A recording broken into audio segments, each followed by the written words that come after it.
up, y'all? Kofi Kingston here, and I would love to have a drink with Wrestling on the Rocks, depending on what that drink is, preferably non-alcoholic, you know? How's it going, Celtic Warrior Shaman? Soda. I would love to have a drink with Wrestling on the Rocks. Maple syrup. Fella. I would never have a drink with Wrestling on the Rocks.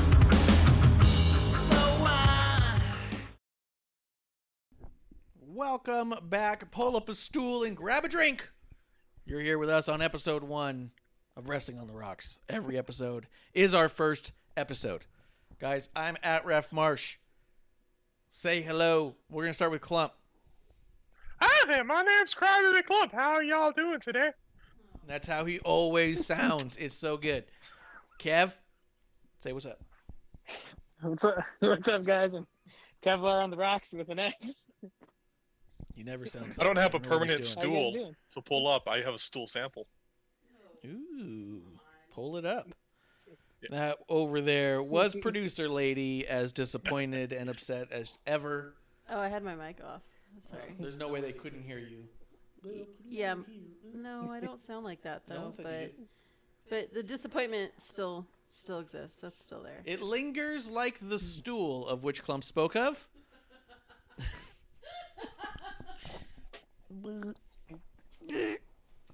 Oh, what's happening? I don't know. I'm wearing baggier pants than normal, and I tried to maneuver, and it became like a whole Vince thing. Like, what a maneuver! And I'm about to fall out. Woo! This is good. Hey! Hey, Kev, what's in your glass? I'm just having a couple Miller Lite brewskis. Ew. Klump, what's in your glass? What's in your glass? I have a plate of Chipotle. I forgot a drink. What? You're drinking your shame, pal. I found water. Awesome. The cats may have drank from this. Okay, let's not do that. What? He literally looked at a jar. He looked down, and then he's like, "Let's not do that." That makes sense. Fine. That makes sense. If you guys are watching and you're getting a glimpse of that, we are at twitch.tv/Wrestling on the Rocks. If you want to be a part of the show, in my glass, I'm having Jack Daniel's honey because after a Wednesday night's worth of wrestling, I need something sweet and stiff. That's why I call Klump. So they call him Honey. Yeah. I feel offended and violated. You're the one who gave me Bad Dragon stuff. I should put that pin That on. is true. That's Go right very next to true. this Bailey pin. Ew. Yeah, you started this clump. Yeah. You're the one who got us not sponsored by Bad Dragon straight away. What do you think was going to happen? BadDragon.com. Fans. Grim, you made it. You don't need to hit up that Fulfill. link. Grim. They're not actually sponsors, and it's just going to scare you. Fulfill your 2021. Phil. All right, Yeah. stop. All right. And I've got my glass of wine. Oh, what do you got? What kind of wine?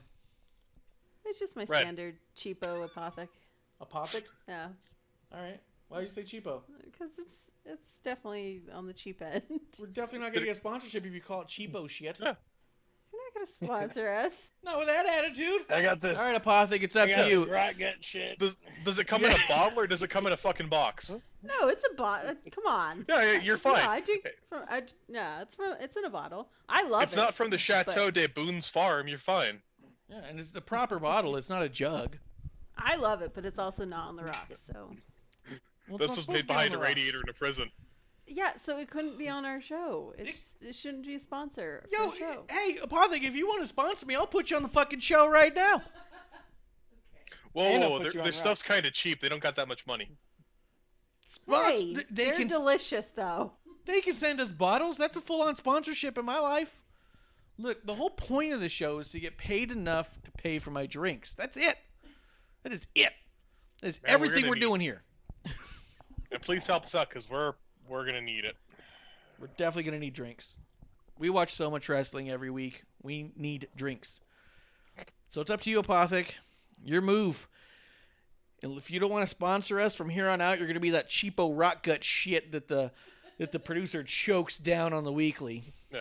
If you don't sponsor us, the producer's only going to drink Mad Dog 2020. However, if you sponsor us, you're suddenly top shelf. We'll fill up the whole table with just bottles and say, like, "Ew, what a lovely bottle." Empty Swish it bottles around. and just spilled shit.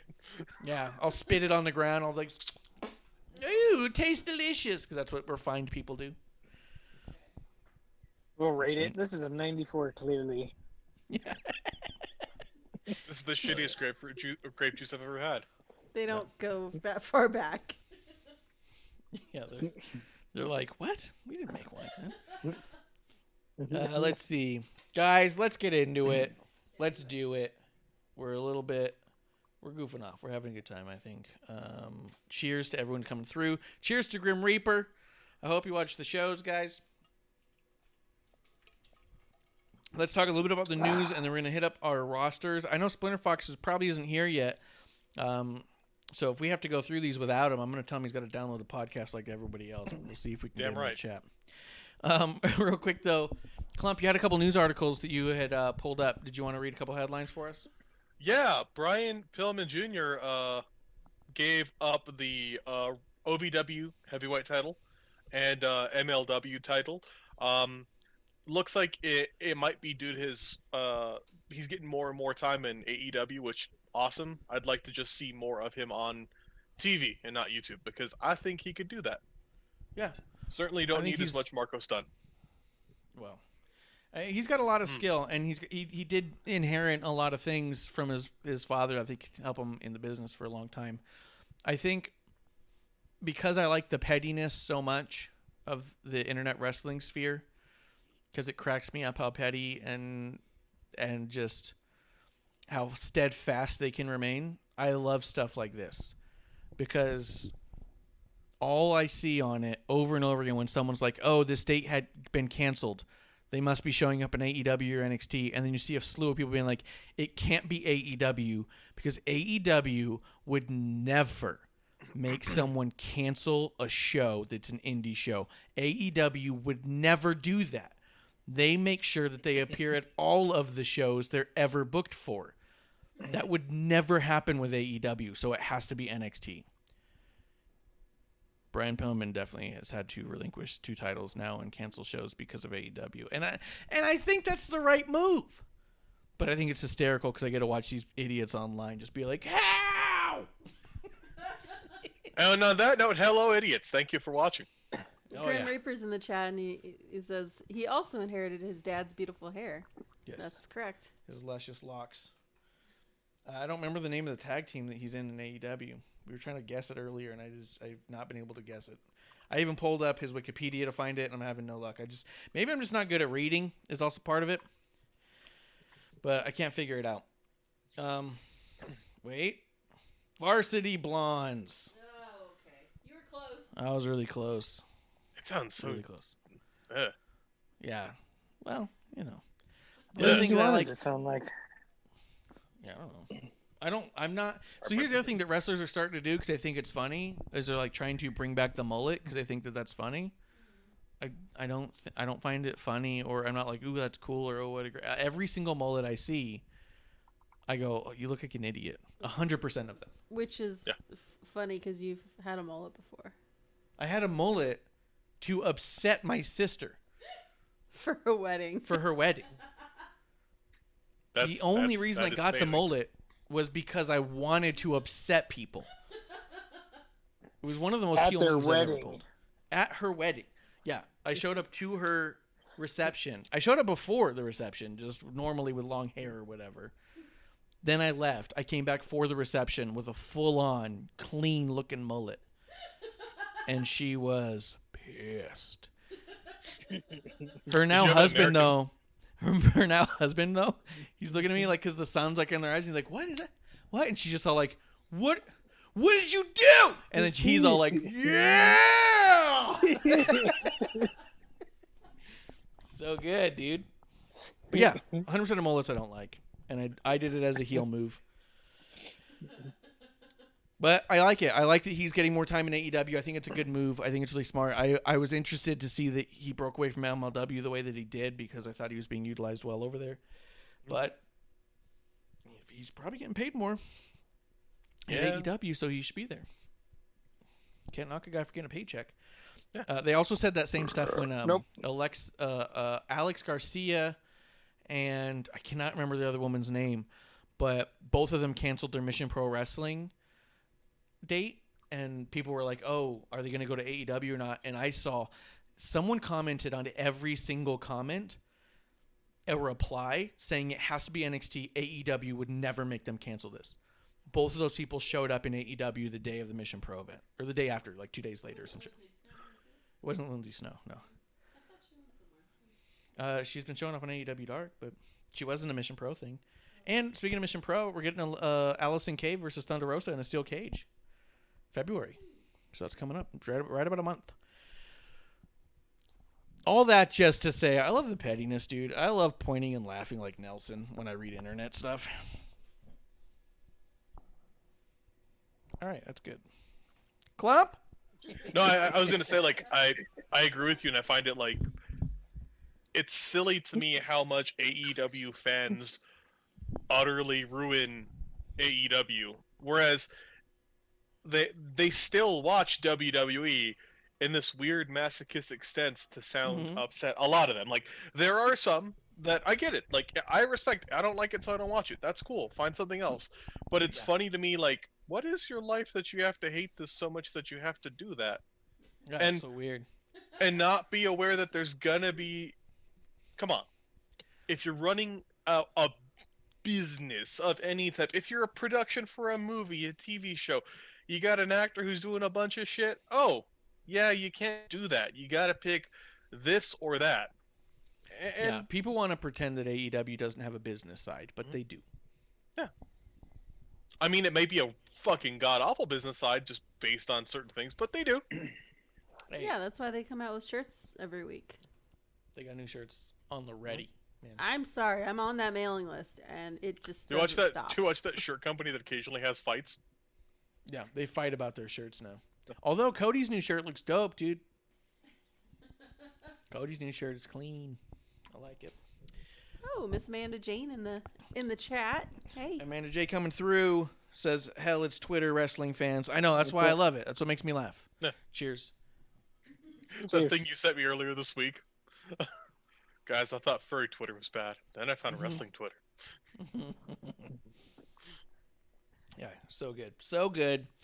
And I think that, like I said, I think it's the right move. I just think, like you said, the fans are so passionately believing that this company is so perfect that they truly seem to believe that the company would only make decisions that they would personally make given their Twitter background in wrestling and business. The promotion's going to make decisions you don't like. And it's fine. It's fine. And I think it's best for the performer at times. Plus, it's a pandemic. Maybe these people should not be traveling and wrestling with every single person in every single building. Maybe you pay them just a little bit to stay at home and only come to your show. All that stuff makes sense. All of it makes sense. This is not bad news. This is great news. But I love laughing at the internet wrestling fans. Klump, you had something else? Nah, just keep going. Okay, but I thought you had a different article. You saw a little headline somewhere? Oh, happy birthday, JR. Oh, that's right. Happy birthday to good old JR. He turned 69. Cheers. Nice. That was probably a joy. Oh, yeah. Hell yeah. Hell yeah. I thought he had a different article. I don't know. That was I it. thought there was one. No, I thought you had I one don't other know. one. It was like No, a no, different no. little thing. All right. All right. All right. I said I had like a thing to say. Okay. All right. Let's keep going. All right, let's keep it going. Let's keep it going, guys. Last week, if you were not last week, 2 days ago, last drink, I should say.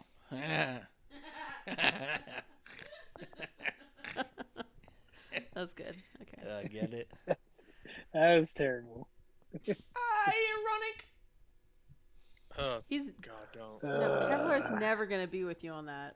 He is. He's my tag team partner. No, both he and Klump just groaned. I'm gonna shit in a bag and light it on fire in front of your doorstep. Ooh. Visitors.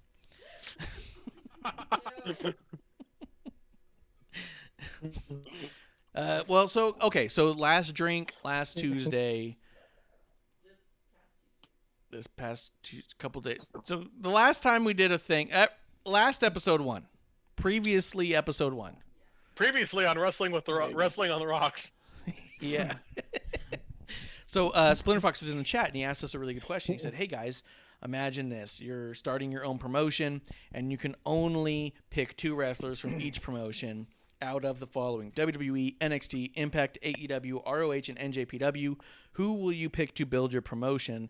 We thought that was a tremendous question, but it's how he wanted to ask us this during last call, and we did not want to rush this decision, so we decided to sit on it for a couple days and think about it thoroughly and not rush answers just before we went on. We wanted to make sure this was thoroughly thought out by everyone involved. So we decided to sit on it, and we're going to open up the show with it, although we can't because the show opened 20 minutes ago.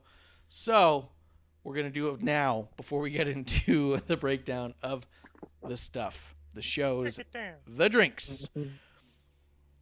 I think it's a great question. Amanda agrees in the chat. Guys, let's start with, I'll just start it and then we can go to Klump and then Kev. How's that feel? Good. I'm cool with it. All right. I'm going to start it. For WWE, because I started with the best, I thought I got to have the best. I put Jessica Carr, the referee. She is severely underrated as a referee talent. I know she's still young in it, but she's absorbed a lot from all those around her, and I think that she'd be able to teach a lot of the other refs that we could bring in. She's going to be a tremendous mentor, and I think she's got a lot of years behind her, ahead of her, so I think that she'll be a long haul to grab onto. I also picked Bayley. Because how are you going to have a promotion without Bayley? There's no reason to watch. Not a performer of a certain caliber, not a performer that fits a certain role. How are you not going to have a Bayley? Yeah. You don't even have a knockoff Smiley Kylie anymore. You just... just trying to fire up Klump. But I did say, as my wild card pick, if getting a referee is a wild card, then if I picked another wrestler, I would have picked Sami Zayn. That guy is just tremendous in every way and can teach everybody what they need to know. Let's just go from promotion to promotion on each person, though. All right, so let's do Klump. Klump, who did you pick from WWE? For WWE, I got Kyle O'Reilly, and I put Bronson Reed. NXT was one. Oh, they were God damn it! They're the same. No, but fine. Okay, cool. We'll come back to you. We'll come back to you. Kev, who'd you pick from WWE? Such bullshit. I don't like Splitter Fox. I picked Daniel Bryan and Kevin Owens. Fantastic. I was going to pick AJ and Randy Orton, but if I'm building a promotion, I want, younger guys. They're both great on the mic, and I think that's what draws people in to begin with. Yeah, and I think that you could even build out an extended multi-year feud between the two of them to carry the main event while you build other talents to get there if you need to, Yes. All right. Okay. Klump, who do you got from WWE? Matt Riddle, Bray Wyatt. Matt Riddle has really grown on me recently, and he is young, and he's I think he's still got room to grow, and he's doing good. Bray Wyatt, because I just doesn't have to be the Fiend. In any role that Wyndham Rotunda is in, I think he'd be fantastic, and I could see him being your performer to lead the company. I could see him becoming your head producer. So much there. So, yeah, absolutely, yeah, 100%. There's so much stuff he could do there, and his character work, the way he could teach others, would be insane. Oh, do we also do Being the Elite and AEW Dark? We're not talking about YouTube. Oh wait, we have Impact on here. We are talking about YouTube. Yeah. Let's see. Amanda James says Dana Bryan and Bayley is who she would go with. I like those picks too. To the Let's see. assignment. NJPW. What? What was the hell noise was that? Said stick to the assignment. Yeah, stick to the assignment. NJPW. I picked Okada and Evil. Okay. Just because they'll fuck people up, man. I picked Tomohiro Ishii and Hiromu Takahashi. Tomohiro Ishii is a little bit older, but he's still going good. Any match he's in, he is amazing. And the best example I can give of why I love him, I view him as really making Kenny Omega. When Kenny Omega got the North American title, the final match he had was with Tomohiro Ishii, and it was absolutely amazing. So he's the guy to blame? Hey, It's all your fault. then Kenny It's all got on your the mic. No one told him to grab a mic. We're not doing 3-word chants this week after this week, okay? We're just gonna... Those don't go well anymore. All right, cool. The other one was for why? Hiromu Takahashi, junior heavyweight, has held the belt. Absolutely amazing. Very young. I don't see him getting into the heavyweight division, but I see him just becoming like a lead to the company. He's also just such a unique talent. Nice. No, love it. Love it. Kev, who did you have for NJPW? I had Kota Ibushi. I don't think that's how you say it. And John Moxley, because I don't know much about NJPW. Hell yeah. And I'll tell you right now, watching Wrestle Kingdom this past weekend, because I did, I think my hot take about Moxley, his presentation, his music, the name of his moves, his logo, all of it, much better in NJPW. Yeah, he has an air of scariness. Yes. Yeah. What do they call him? The Death Rider or some shit? Mm-hmm. He's incredible in NJPW. Everything you see of him over there is like, fuck, this guy's a badass. And then good job at AEW. Yeah, and then in AEW, you're like, this guy's kind of a knockoff. It's weird. Like, he comes off like he's playing tough, where in NJPW, he comes off like he's actually a fucking mean dude. Yeah, I but love it. maybe Who's that that's dickhead ripping off John Moxley? Oh, it's John what? maybe that's the promotion in general. I mean, if they're not a parody company, if they're not doing, SNL skits and everyone's trying to make each other laugh, then maybe that actually does affect the characters. I mean, it could affect even just the surroundings of it. Like, if everything else I'm watching just feels like I'm meant to laugh, then when he comes out, it doesn't. It just maybe looks more exaggerated than it even is because it's just how it's presented. That could be. But at NJPW, dude, Moxley is fucking dope. So I think it's the best John Moxley. If you're going to pick John Moxley, that's the Moxley to pick. And I'll give Kota Ibushi's absolutely amazing. He's the dude that broken necks don't exist for, because I don't know if he can get injured, but he's certainly tried. Like, his neck bumps. Like, oh shit, you don't do that. Yeah, he's giving it his all. Now that you mentioned it, I remember that too, actually. Dork Chop showed me a Kota Ibushi match, and I was like, what the fuck is happening? Mm-hmm. And he's like, I know. That's just how his head works. In the chat real quick, Amanda, she picked Sonata and Kota Ibushi and said, but if you don't count wrestlers, Shibata, what he's doing with the U.S. Young Lions is incredible. Yeah, I've heard good things. Yeah. But that's true. So this promotion building includes referees and talent and announcers as well, which leads me into NXT. For NXT, I picked Kyle O'Reilly and Vic Joseph. Vic Joseph's my man on the mic. Okay. Klump, who did you get for NXT? I'm excited at the edge of my seat. I can't imagine who it's going to be. Bronson Reed and William Regal. Awesome. Because I just want William Regal around. Yeah.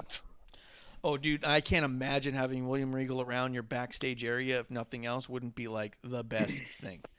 Yeah. He's absolutely incredible. Kev, NXT, who'd you get? I was going to pick Kyle O'Reilly, but just to be different from you, I will pick Shotzi Blackheart. and the bruiserweight. Pete Dunne. Can't remember Yeah. his name. Pete Dunne. There you go. Yeah, Pete Dunne's I love hard Pete to- Dunne. He's incredible. So good.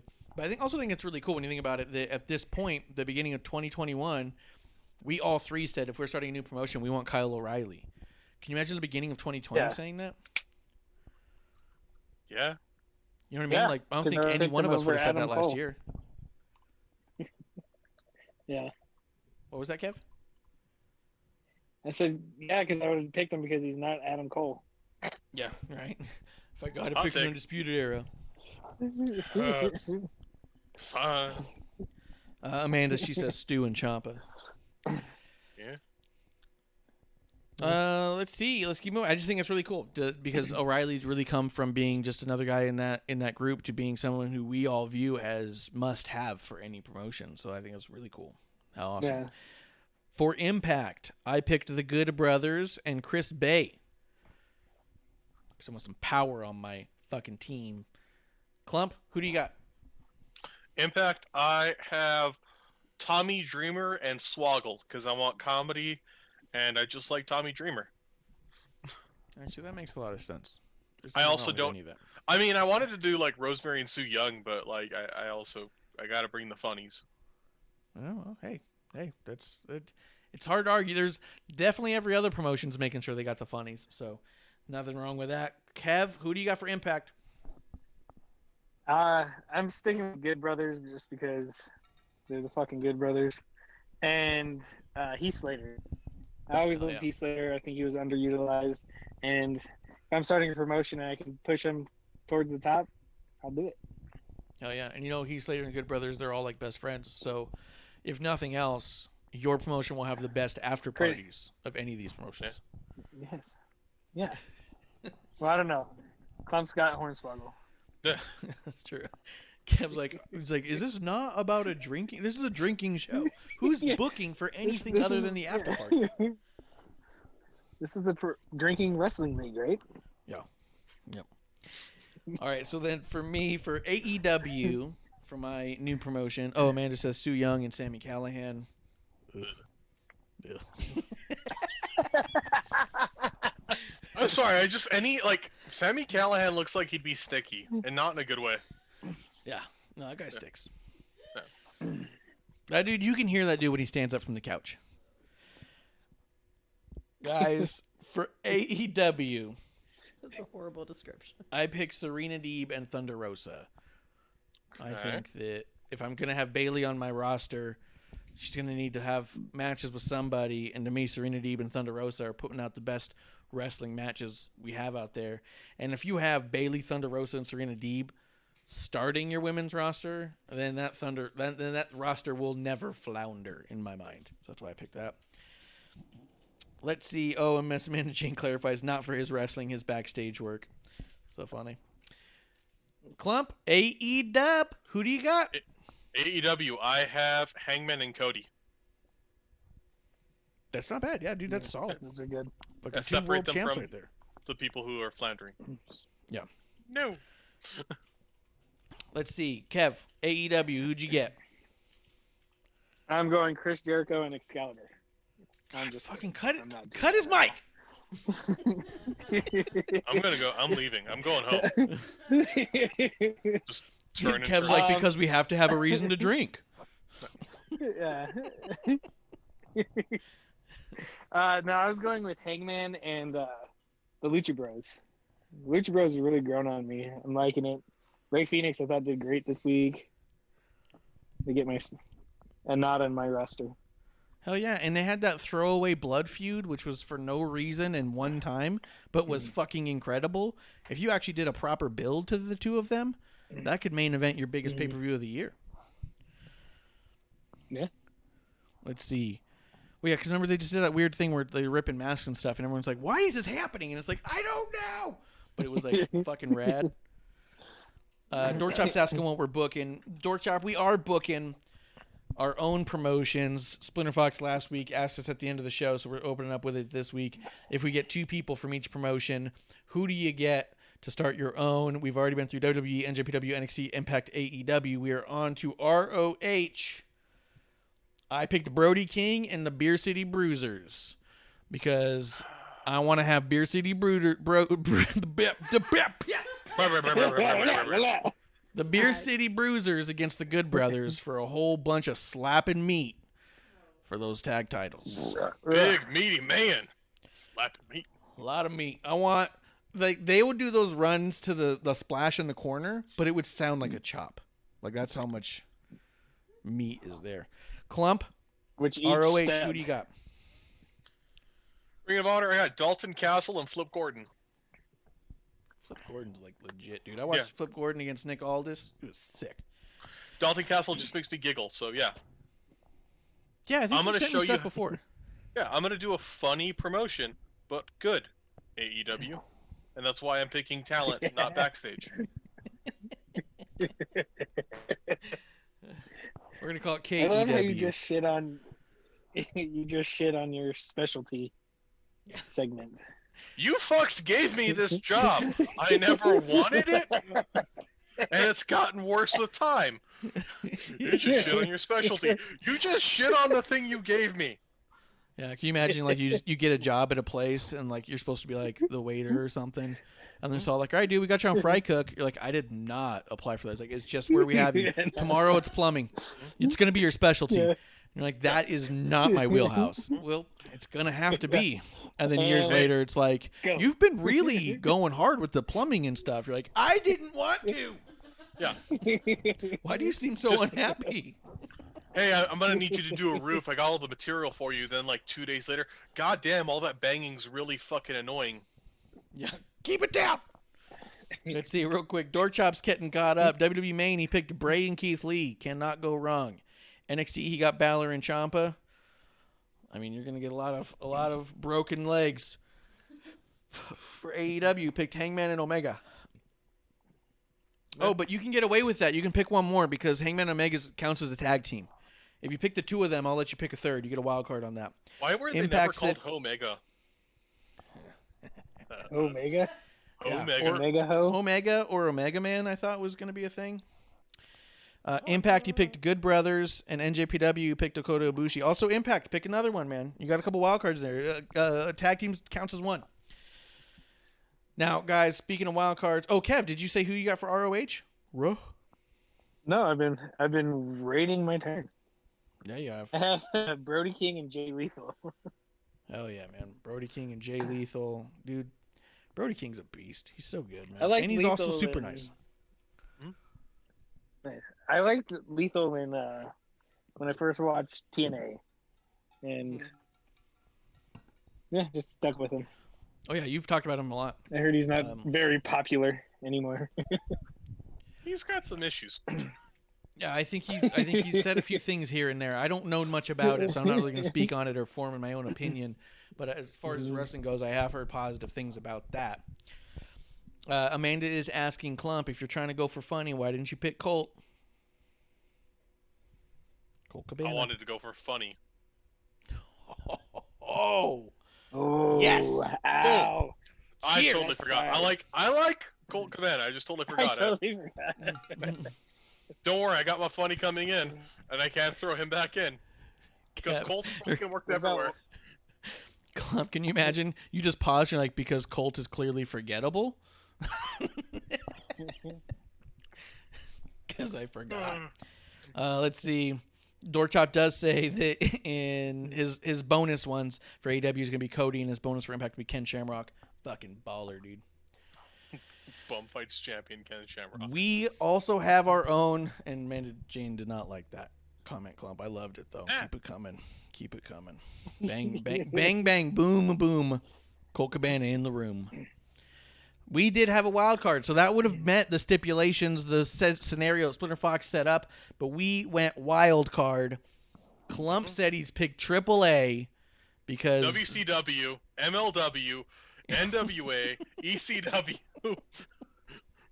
I went ham. the AWA. So we got AAA. Guys, for AAA, I picked Conan, who was also somehow listed in the Impact roster, so I don't know where he belongs, but I picked him. And as my wild card pick from AAA, I picked Omega. Kenny Omega, standing champion. Fuck you, AEW. I got him. You idiots. Klump, who'd you get for AAA? I did Mascarita Sagrada and Nino Hamburguesa. So there's a big And fat why? guy. His name's Son of Hamburgers. That was mainly it. Good. And yeah, exactly. It's like, That is oh, good. that's great. And then Mascarita Sagrada is amazing. He's like 60, and he's still like he's a little person that gets thrown around like a little person shouldn't, and it's kind of a throwback and kind of terrible, but he's still getting thrown around. It's great. I'm into that. And if you dressed him up as a hamburger and came out with the other guy, I should have also drafted Cheeseburger from Ring of Honor, and yeah, I that's could a have. faction. Yeah. And then, dude, but anyone who comes out with Son of Hamburger would just be known as Hamburger Helper. Fuck, that's amazing. Stupid. That's stupid. Yeah. If they're a stable, they're like finishing move in and out. Yeah. Smash Burger. Oh yeah, Smash Burger, Triple Stack, Yeah, the runs. Bean Patty. Kev, who did you have for AAA? No one. Perfect. Dorkshop I don't picked know- Phoenix I and don't know Penta. anything about AAA. Oh, nice. Yeah, he picked Phoenix and Penta as his wild card for AAA, and says Laredo Kid is a bonus if they count as a team. Sure, yeah, fuck it, make them a team too. Trying to think, is there anybody on here I could have mate a team? I don't think so. No, I picked my teams. I think that's it. I think that's good.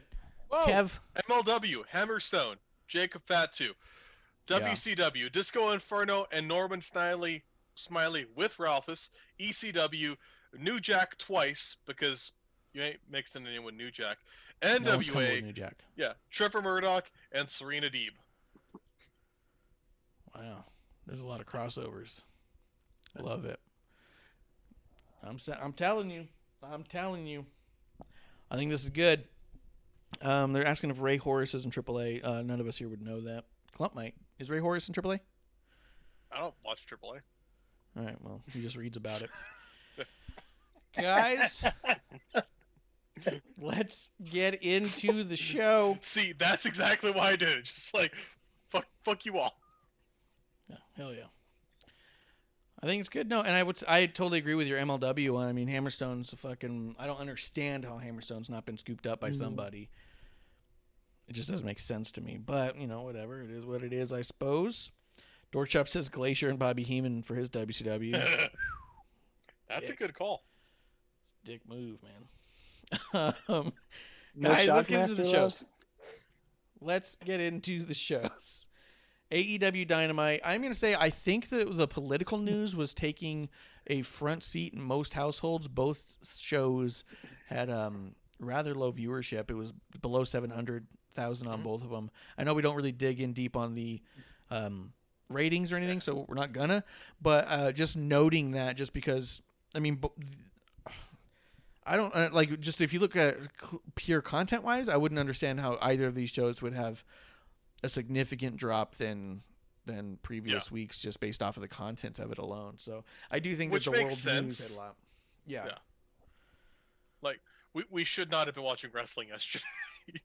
There's a good chance that we should have been paying more attention to other things, but I live my life how I want to live it, and I watch wrestling because I don't watch the news. And that's why you're a wrestling journalist. Yes, that's what made me a wrestling journalist. That's what makes me so good at guessing everything without context. Guys, I do think that both shows were pretty decent. I thought the NXT put on a fucking pay-per-view out of nowhere. You know what I mean? They said it was going to be a special show, but I was not expecting what we got. AEW also claimed to be a special show, but I think it really was another Dynamite. And I'm not saying that to be a dick, but it didn't feel special by any means, and nothing on it felt overly special or couldn't believe they gave this away kind of a deal. It felt like just another Dynamite. Let's see. Dorkchop is saying he's going to go, but he did want to say AEW overall thoughts. He said pretty good. Snoop Dogg was totally wasted, and the fucking Bullet Club. but was just a weekly show. Yeah, a weekly show. We'll get into Snoop Dogg. I don't know that he was totally wasted, but it was an interesting choice. Chop, thank you for coming through and having a drink with us. Anybody who ever wants to swing on through and have a drink with us, we love chatting with you, and we're here to talk to. Let's see. Amanda agrees 100% with all that, or more than 100. Cheers. Yeah. Cheers, Chop. Thank you for riding through. Let's get into it. Let's see. It opened up with Young Bucks and SCU versus the Hybrid and the Acclaimed. Again, that rapping went on too long. I don't think the guys aren't talented in that regard, but I do think that they're given too much time to do too much of that.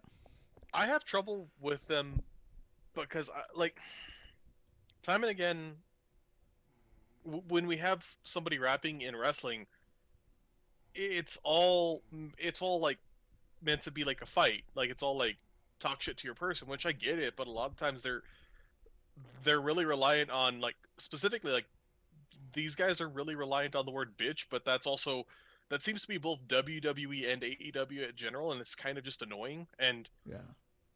Also, somebody on wrestling Twitter posted that WWE is way too reliant on the word bitch, and I just wanted to like do a supercut of the Acclaimed. I'll tell you the difference is that AEW puts in as much cursing as it possibly can, but WWE just seems to think that bitch is the one. That's the one. When you get to the point where someone says bitch, they do, I think, invest too much in the single word bitch. Yes. But I do think that the problem with AEW is they're like, how many times can we say piss? We got a Costco package of the word bitch, and we got to get through it. Yeah.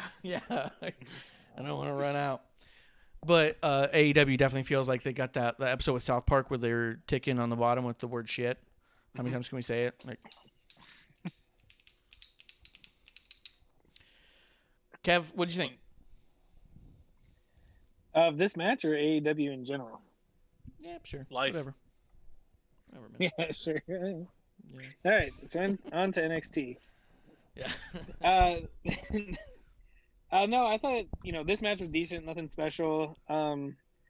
Everything else was just, it was there. Like I said, I liked the main event. It was good.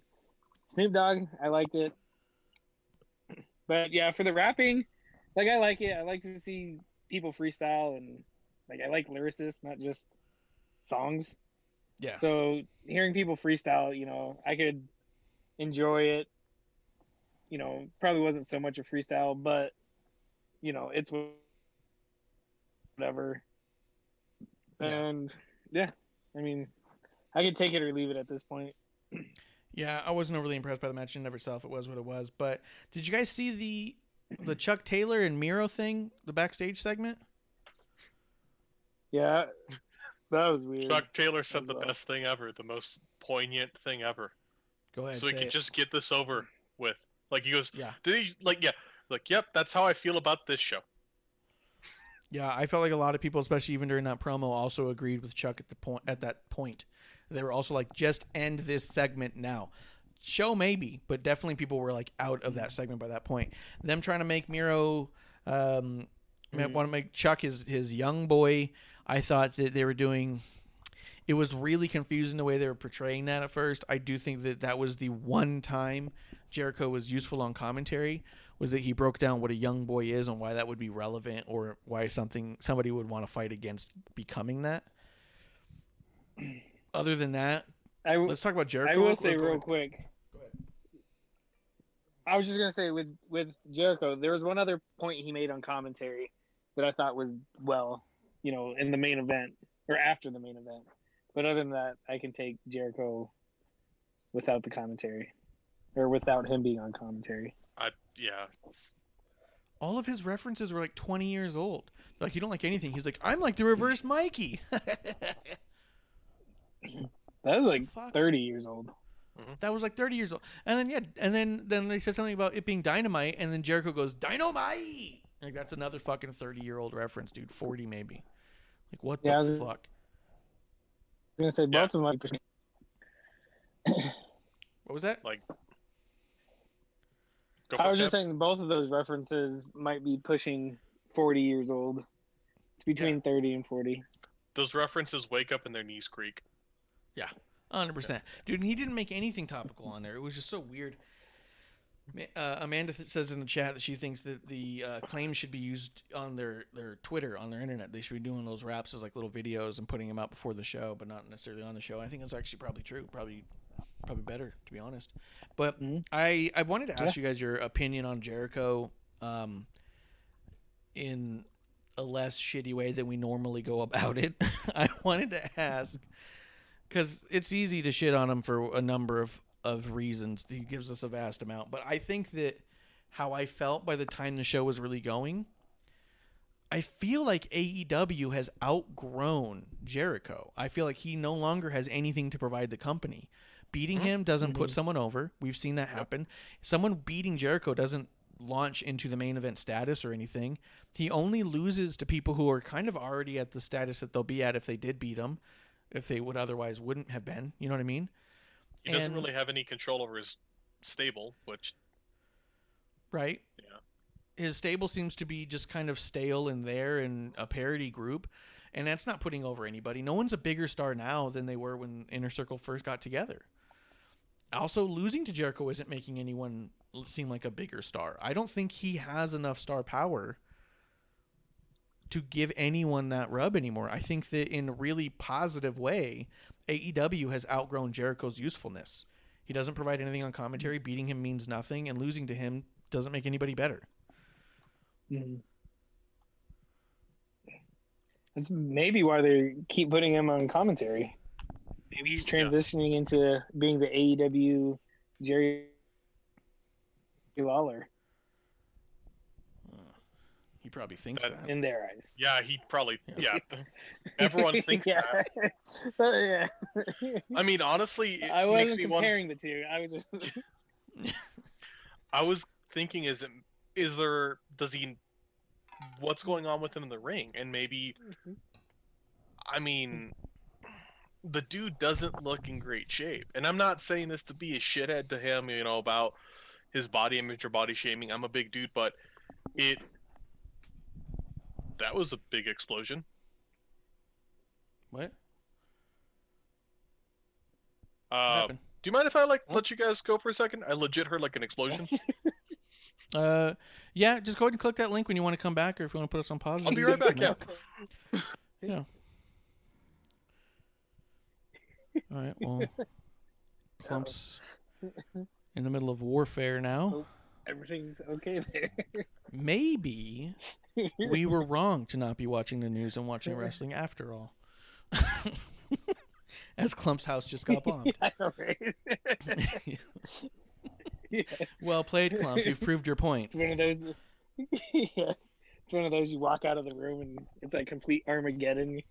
Yeah. You're like the last two people on Earth. You're like, whoa. Mm-hmm. Yeah. So Klump's under fire.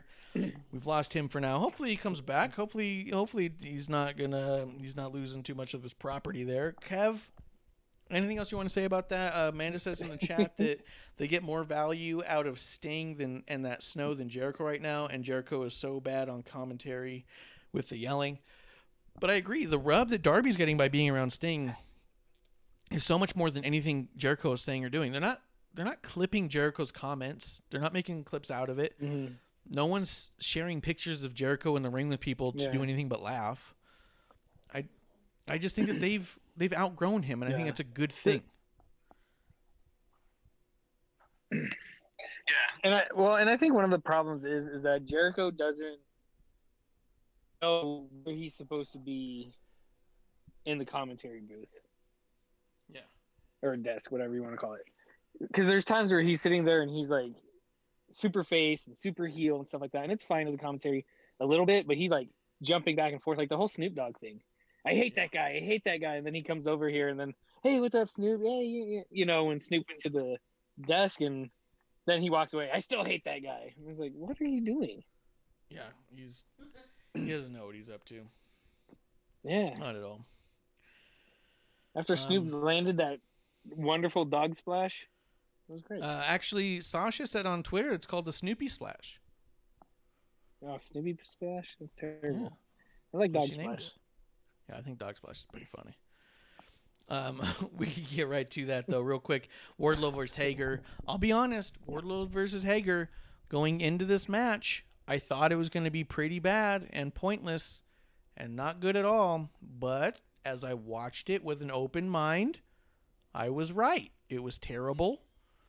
Not good. No one looked good in the match. Wardlow highlights just how bad Hager actually is. And the right guy won.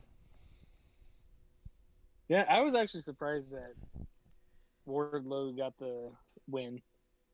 I thought they were going to give it to Hager, and like you said, the right guy won. Yeah. The second Wardlow walked out there after Hager did, you're like, God, Wardlow really makes Hager look dumpy. Like, Wardlow just looks like Yeah, a goddamn little star. bit. Yeah. I mean, it was a decent match. It probably was okay. I just wasn't. I wasn't impressed by most Hager. Truthfully, I thought it was a decent match as well. Like, I didn't think it was terrible. You know, it wasn't great. I thought Wardlow looked, pretty good. But it's one of those where it wasn't, like, terrible bottom of the barrel, but it definitely wasn't the cream of the crop. Yeah. Yeah. And I do think Wardlow winning is the right move. He's got to. They got to do something with him. Yeah. That dude's got too much of a future for them to just be letting him stand around and do nothing. Speaking of standing around and do nothing, then, go ahead. Well, real quick, too, then MJF goes in the back.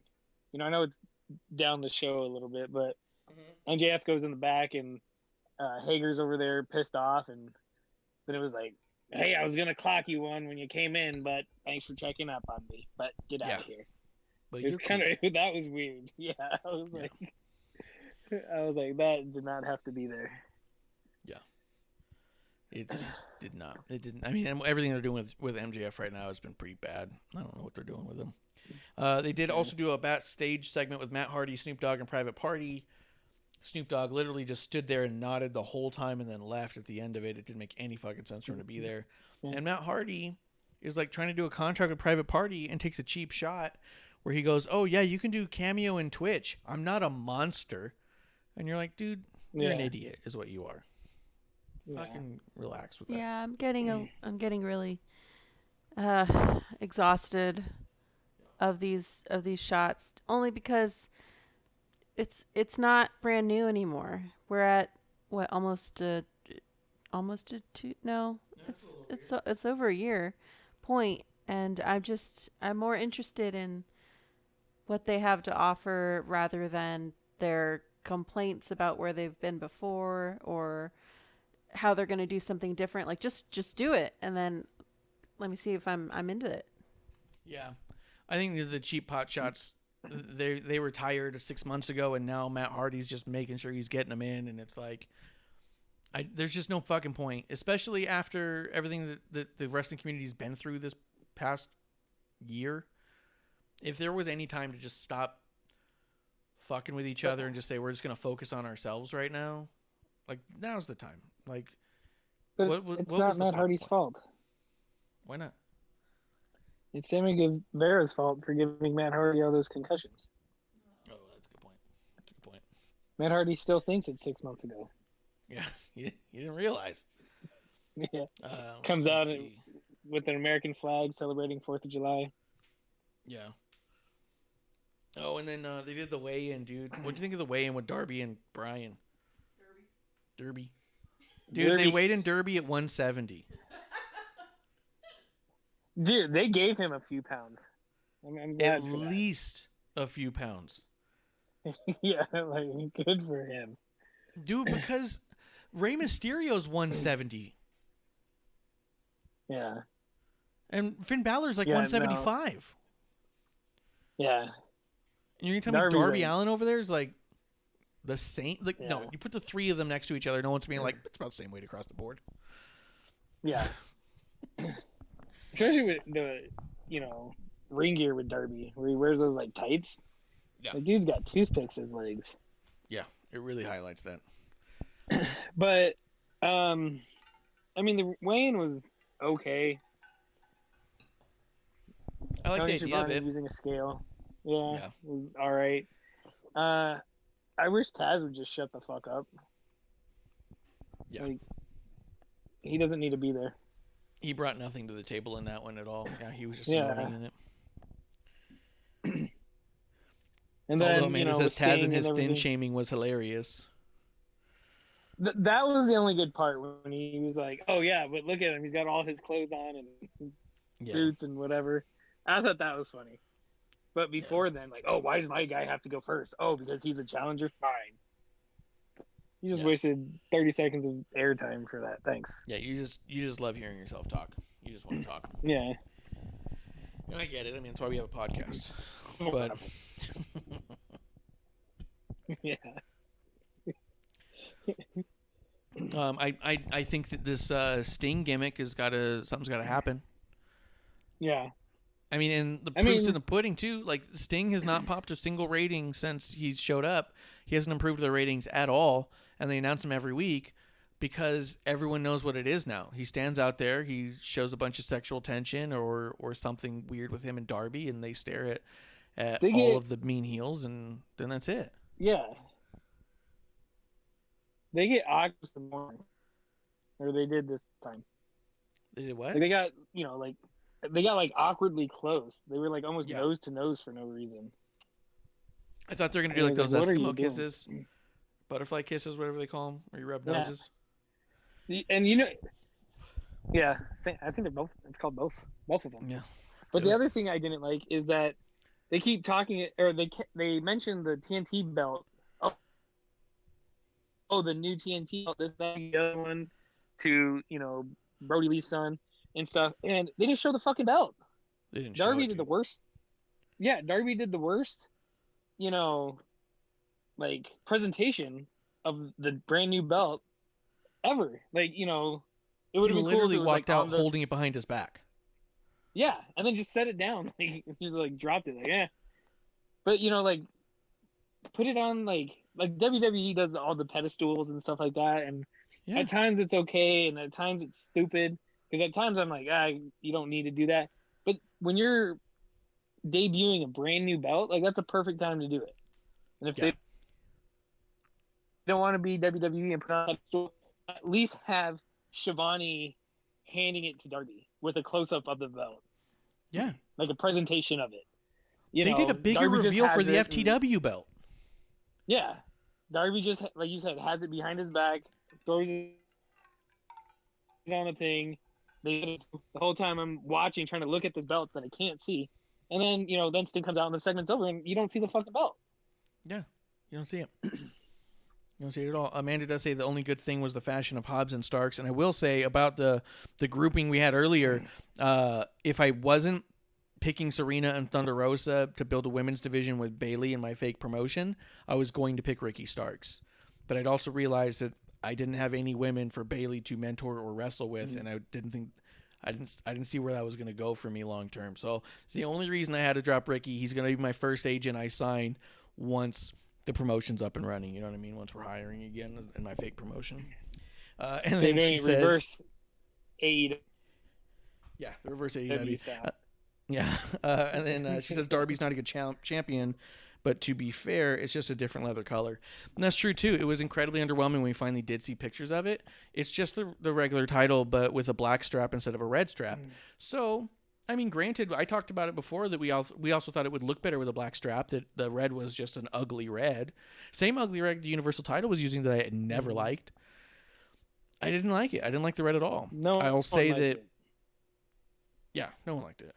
Yeah. I'll say that it looks better with the black strap to me, but I'm not like overwhelmed with this incredible new beauty of a belt. It's nice. It's fine. I don't hate it like I used to with the red, where I was like, this is fucking ugly. It feels less ugly, but it doesn't feel like impressive. Some people are talking about like, oh my God. Think... like, what? Yeah, people were losing. Like when we were kids and we lost our shit that the Warrior.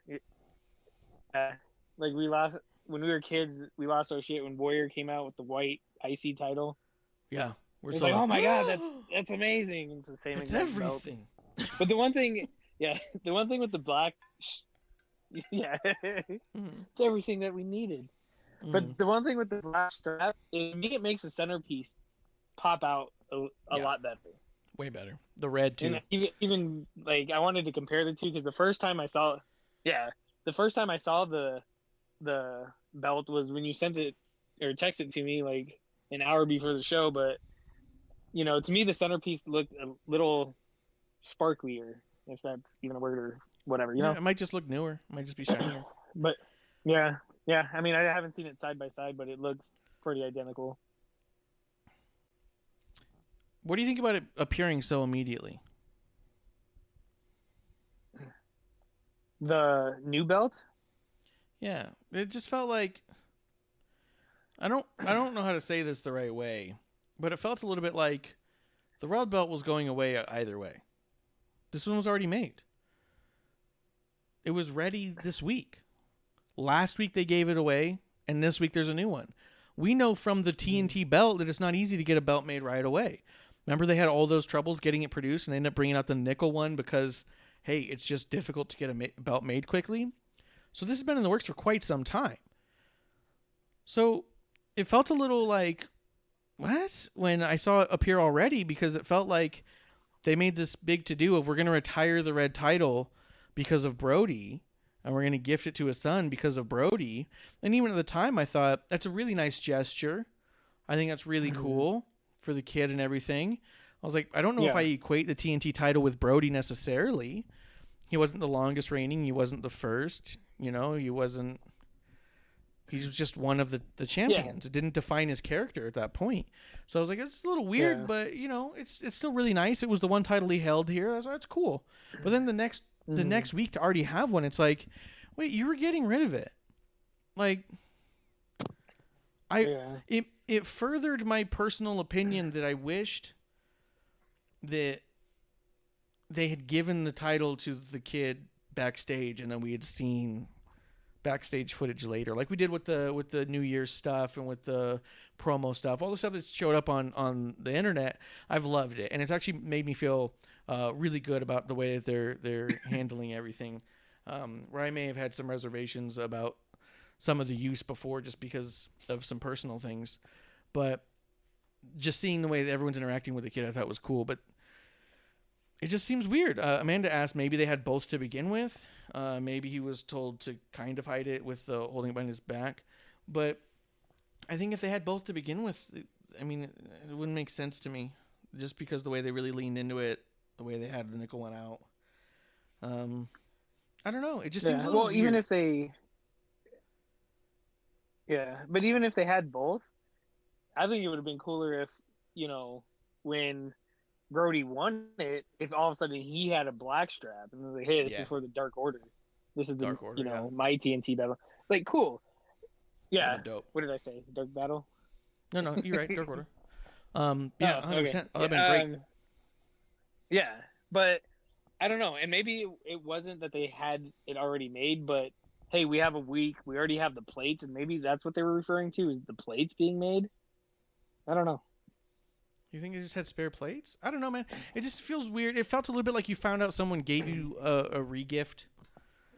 Yeah. You know what I mean? Like, it felt like you're like, oh, this is so great. This is so great. And then, like, you look at it and you're like, wait, is this a tag that says your name on it? Oh, yeah, my sister got me that last week. I just don't want it. And then you take the tag off. But see, I would think they would have to have spare plates, or even spare titles with red straps. And, in case the other one breaks somehow, a plate falls off right before the show. Here, take this one. Yes, they should have multiples, I mean? but they even said when that one was made that they didn't. Yeah, well, and truthfully, it's evident when Jericho lost the title. Yes. Yeah, they said they didn't have spares then. But even then, maybe that prompted them to make spares. It's possible they have spares now. And you're right, they may have just re-leathered it to say, like, maybe they wanted to see what it would look like. And Amanda says maybe they had both because they couldn't decide if it was better in black or red. And maybe that's true. Maybe they were making a red one just to see. And then with everything happening the way that happened, they said, no, forget it. Let's just do this. Let's just retire the red one. We'll associate it with Brody, and we'll just move forward with the black one. We're not going to discuss it anymore. I mean, I could see that. It just came off a little weird to me. It just felt fast. And like I said, to me it felt more like a weird kind of like re-gift situation where it's like, well, here's where we're at. Klump? But go ahead, Kev. I was gonna say, but at the same time, they knew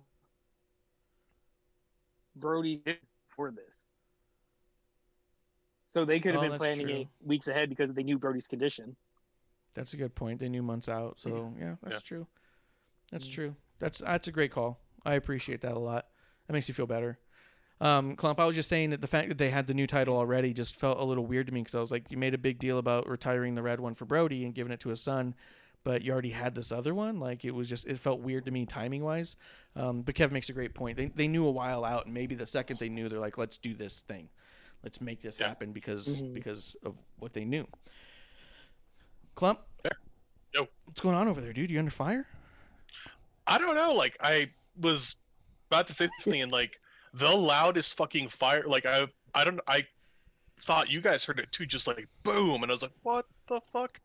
And we got some asshole living next to us who like they've been setting off fireworks since the 20th every night, and with our 2 dogs. I mean, every night they're getting scared. So like, it's like, oh shit, I gotta go get them because they're gonna get really freaked out. So Yeah. you know, like, but my neighbors wanted to tell you guys like happy 7th of January at 6:50 p.m. I want to make sure I pass the message along. Hell yeah. Cheers! I'll drink to that. Yeah, cheers. I'll drink to that.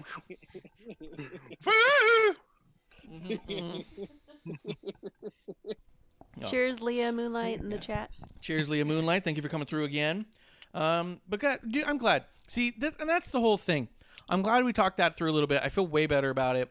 I do think sometimes that, our mind goes in weird places, and I wanted to talk about it because I didn't like that. It made me feel a little bit weird, but I think Kev, you brought it around and made me see a lot more positive side of that. So that's the whole point, man. We're here to talk to each other. Do. That's what wrestling journalists do. We'll make it up till it sounds good and we feel good about it. Here are the facts. Well, what if the facts were this? Yeah. I like that. That's where you went at first. You were like, "Wait a minute, is this real?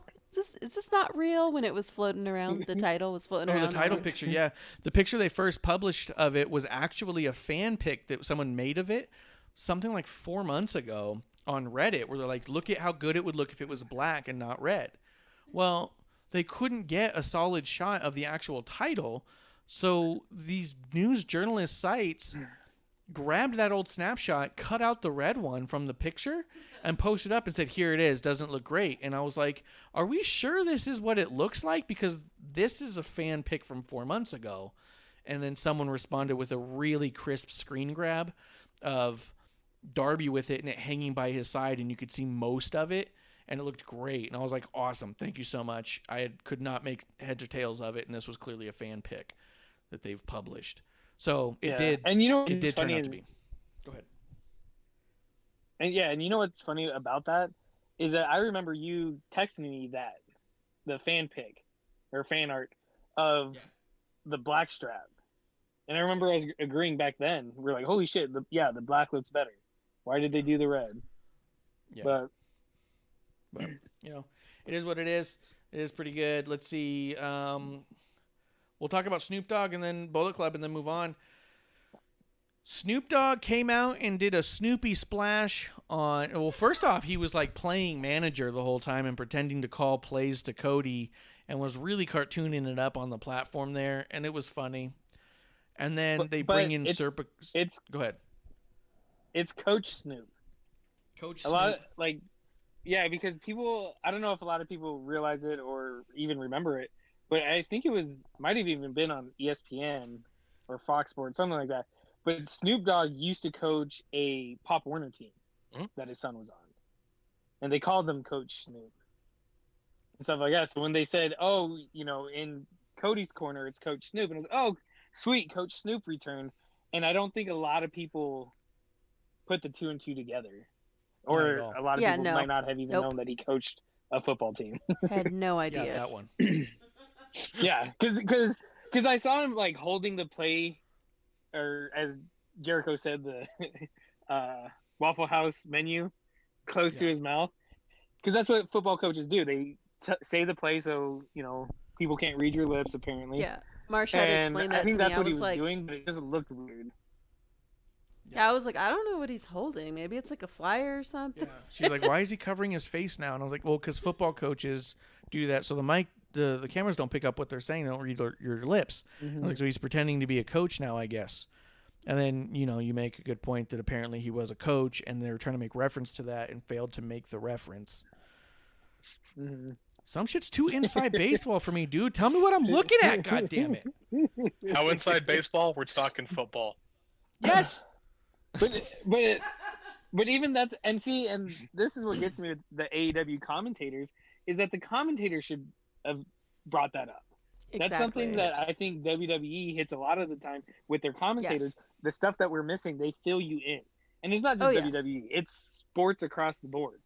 They would have say, "Hey, Snoop's returning to his roots as a former Pop Warner football coach, or even just a former football coach." Okay, cool. Now I know he's a coach, so now this makes sense. Yeah, that will carry me if there's a sport I don't watch, and we just happen to go to a bar where something's playing. If I can listen to the commentary and they're explaining things the right way, then I'm like, oh, okay, I can kind of follow. All right, I'm slightly interested. Yeah, if I know what's going on. Yeah. I mean, WWE did a tremendous job of explaining that Sheamus and Beaker were cousins. You know what I mean? If I can walk away thinking a Muppet is a cousin to Sheamus, then I can walk away and know that Snoop Dogg used to be a coach. It's up to you on how you tell me this. No, you're telling a story here. Tell the whole story. Yeah. So I missed that. It's like a sixth grader giving his book report. You need more details, please. More deets. Snoop Dogg does do a splash onto Serpentico, which Sasha tweeted out a video of and says, "Yo, fam, we're going to have to work on this," with laugh emojis. And then someone said, "What's this called?" And she said, "The Snoopy Splash." Yeah. It was bad. Yeah. That hurt me a lot. Like, Snoop. Oh, no, man. The redeeming thing of the whole segment, because the whole segment and the match was so secondary, which is a shame because Seidel is a star and was really showing up. But all that became secondary to the fact that just Snoop Dogg was just having a lot of fun. It was also the redeeming factor of the whole thing. He goes over, he's having so much fun that he just walks over the commentary table and starts hugging everybody. Thanks for having me. Happy to be here. And then turns around and realizes the red light is still on, so he starts hamming it up for the camera. It made the whole thing fun to me. I dug it. But yeah, it was not a good segment. Serpentico does not need to do a job on a splash that was like that, but he had the time of his life. Well, maybe not time of his life. That guy's life has been fucking wild. He has more wins than Jericho does. I think that's because you're spoiled with the with NXT's who is it? Your guy? Pat McAfee. Yeah, you're spoiled. Pat McAfee. I am ready now for Pat McAfee versus Snoop Dogg WrestleMania. Let's do it. But no, right? But imagine the promos. difference is Pat McAfee is an athlete. Yes. I mean, Snoop Dogg. I mean, he's a coach. Yeah. Yeah. He is a little lethargic, but that's just like a side effect of the decades worth. State of mind. Although Amanda says it would have been more interesting if they showed Snoop Dogg smoking with different members of the roster. I could see that. I do think he's best for backstage stuff, so it's really interesting that they had him in backstage say nothing and then in the main stage do a splash. It did seem like a complete reverse of what they ought to have been using it for. So yeah, but see, the other thing is I'm cool that he got a spot. Like Snoop Dogg, he's Snoop Dogg. Like if he says, "Hey, I want to do that," no one in AEW is going to tell him no. But though they should. And they should have, but you could tell it wasn't practice. But let's mulligan this. But the other thing is, like Marsh said, is Cody and Matt Sydal had a great match. I thought they both did great. Like it was like, holy shit, like this was a good match, and it is all overshadowed by Snoop Dogg. But then when the other guys come out, like Snoop Dogg looks so lost. He's like waving for people in the back to come out, and then they, being confused is another side effect of. Yeah. But then, like, when I saw him climbing to the top, I was like, oh my gosh, this is how he does it. Yeah. This can't happen. I'm about to watch Snoop Dogg Out of everything die. he's been through. Yeah. Yeah, I'm just happy he didn't hurt I was like- himself. So Yeah. Yeah, he climbed into the ring, and then as soon as he started climbing back out of the ring, I went, oh, no. This was a misjudgment. Everything from this moment forward. And as it's happening, producer goes, oh, my God, look at his foot. It's shaking like crazy. And I was like, he's got no balance. I was like, why is he not standing on the turnbuckle? Why is he standing in the least stable thing? Oh, no. Yeah. It was wild. But he had so much fun that it was okay. And then I mean, when we watch these shows, here's the thing about Dynamite. I think Dynamite can get away with stuff like that because it opened up with Young Bucks having some fuck off match. Like half their stuff is comedy anyways. So if they want to throw away a match as good as Cody and Matt Sydal is to pop a quick laugh with Snoop Dogg, that's kind of their marker right now. You know what I mean? Mm-hmm. Ouch. I'm gonna laugh. I had fun, but it was very Saturday Night Live. Ouch. The musical guest came out and did a thing. It was funny. But Saturday Night Live's not funny. Yeah, it's just like Saturday Night Live. Okay. You win. Next week we got Will Ferrell coming on. Okay, what? Woo! Let's see. Sheeta and Abaddon.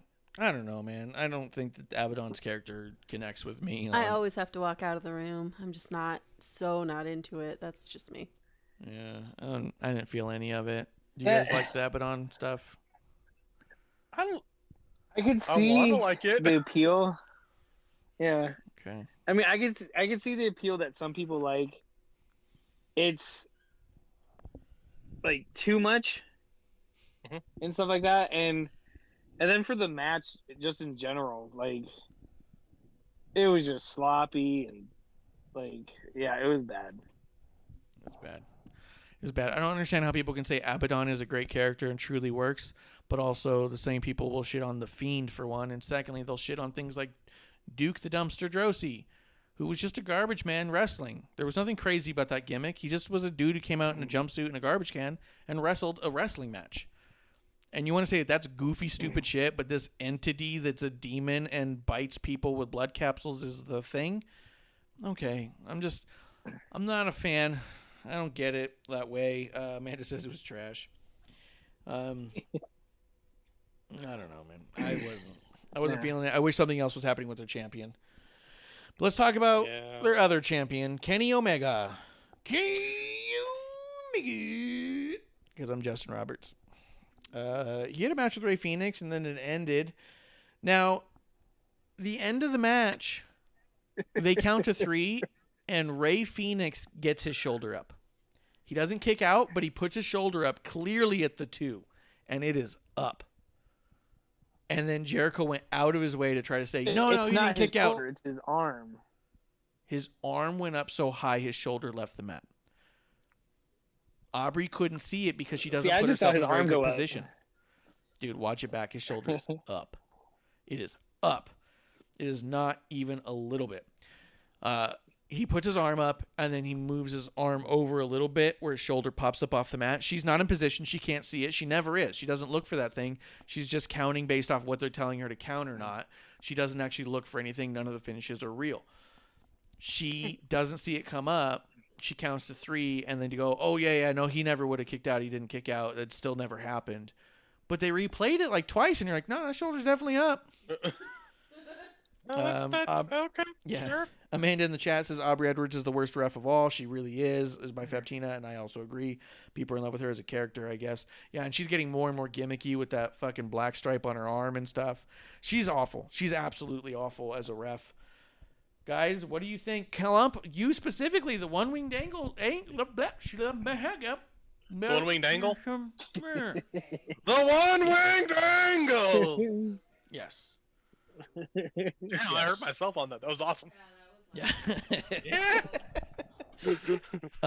Yeah, so the finishing maneuver by Kenny's never been kicked out of. It's been protected really, really well. And now Phoenix just did kind of like a, fuck you, dude.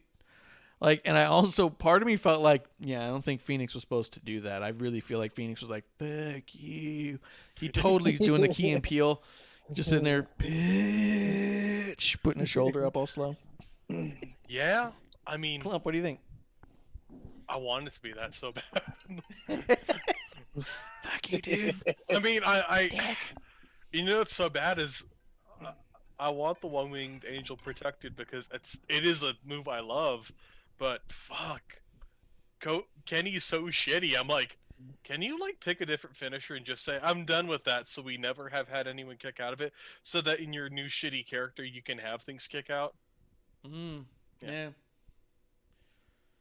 That's true. Turd. Yeah. What did you think about Ray doing it? Do you think Ray did it, or did you think it looked like a finish and he was too slow? I think it was like a finish and he was too slow. I think he oopsed. But do you think he got his shoulder up in time? I think he did get it up in time. I don't think it was intended. Yeah. I think. Yeah. I think it was because, like I said, I didn't watch the replay or anything like that, but I thought it was a 1-2 and then Buckle my shoe. an attempt to the closest person to attempt to kick out of the one-winged angel. Yeah. You know, if his shoulder came up, then yeah, that's bad. But I think it was kind of just like reflexes, like bodily reflexes, is what he was kind of going for. Yeah, he remained pretty limp, which I thought was good. But there was like a fuck you, dude. Yeah. Let's see, and then Amanda's in the other- chat saying that other Aubrey's thing- only over because she's a novelty. Or she is a woman, and it's a novelty when she started. They really don't know. People really don't know. They need to look at her training, which she really didn't have almost any. She even says about it. And then Fabtina says women don't have to be a novelty, but then again, Kenny is still using the sweepers. Amanda would rather see the sweepers than Aubrey.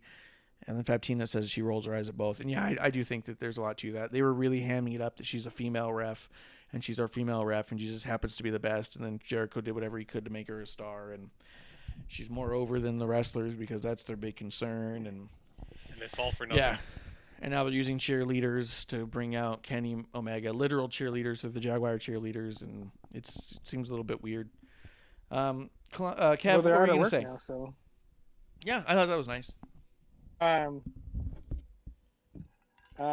It wasn't for this match because I was reading my notes.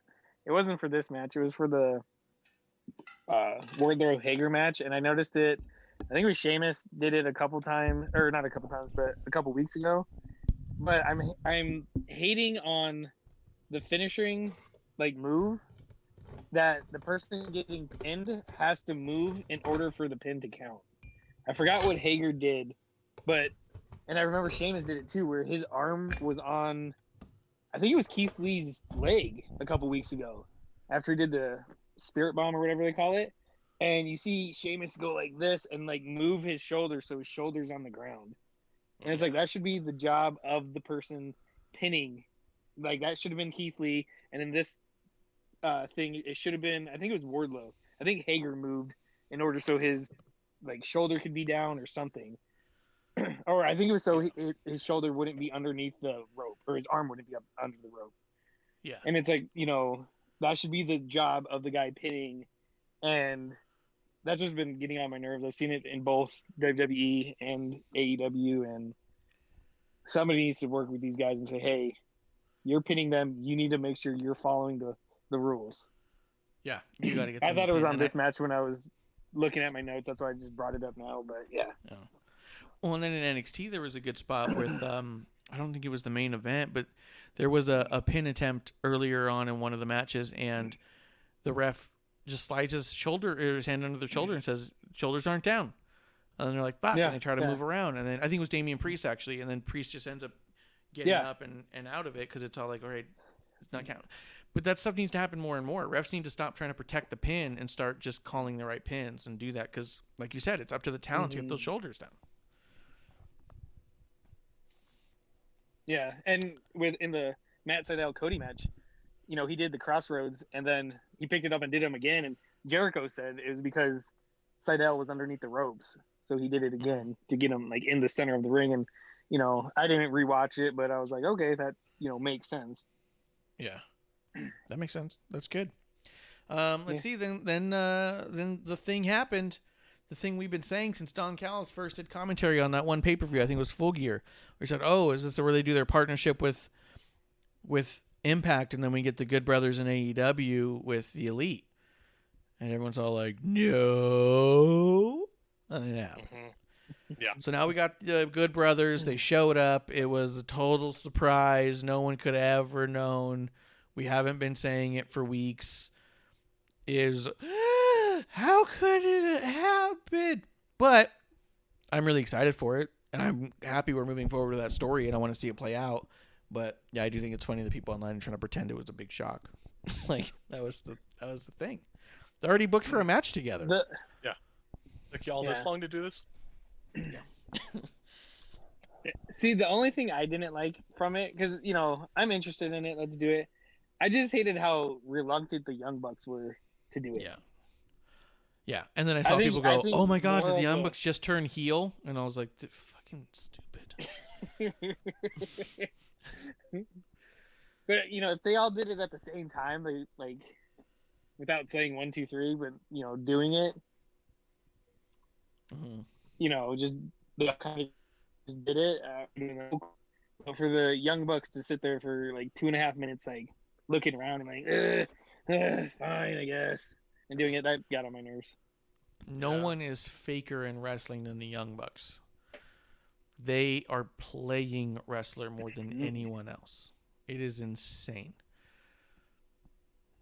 There's nothing authentic about anything they say or do or move. Klump, what do you think about the Good Brothers showing up in AEW and partnering up with the Elite?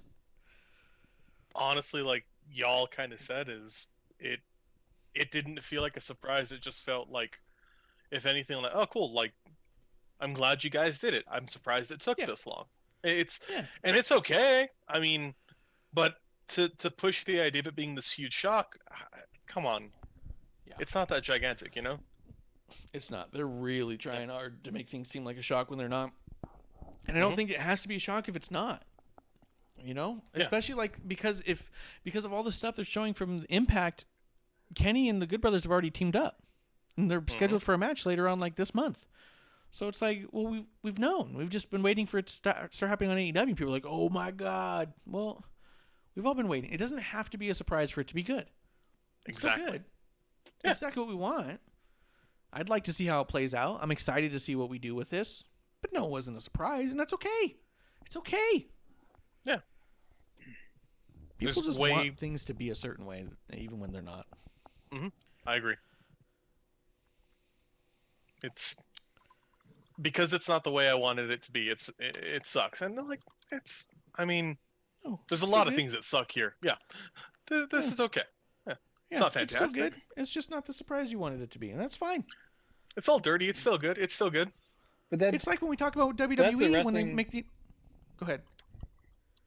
I was just gonna say that, but that's the wrestling community. Just if it's not exactly how they wanted it, they get pissed off. Yeah. Well, it's the smarky wrestling community. Yeah. If it's not exactly how they wanted it, it's horrible. And if it's exactly what they wanted but not the way they wanted it, then they see it the way they wanted it to be. And they try to tell you it went that way. Like, it didn't go that way, dude, but it's fine. It's still good. And they're like, no, but it happened this way. It was a huge shock. It wasn't a shock. It's fine. It's like all the shit with WWE where they constantly, this person's making their huge return next week. And, well, fuck. It didn't make it a surprise. It doesn't mean it was a bad return. It just means it wasn't a surprise. That's fine.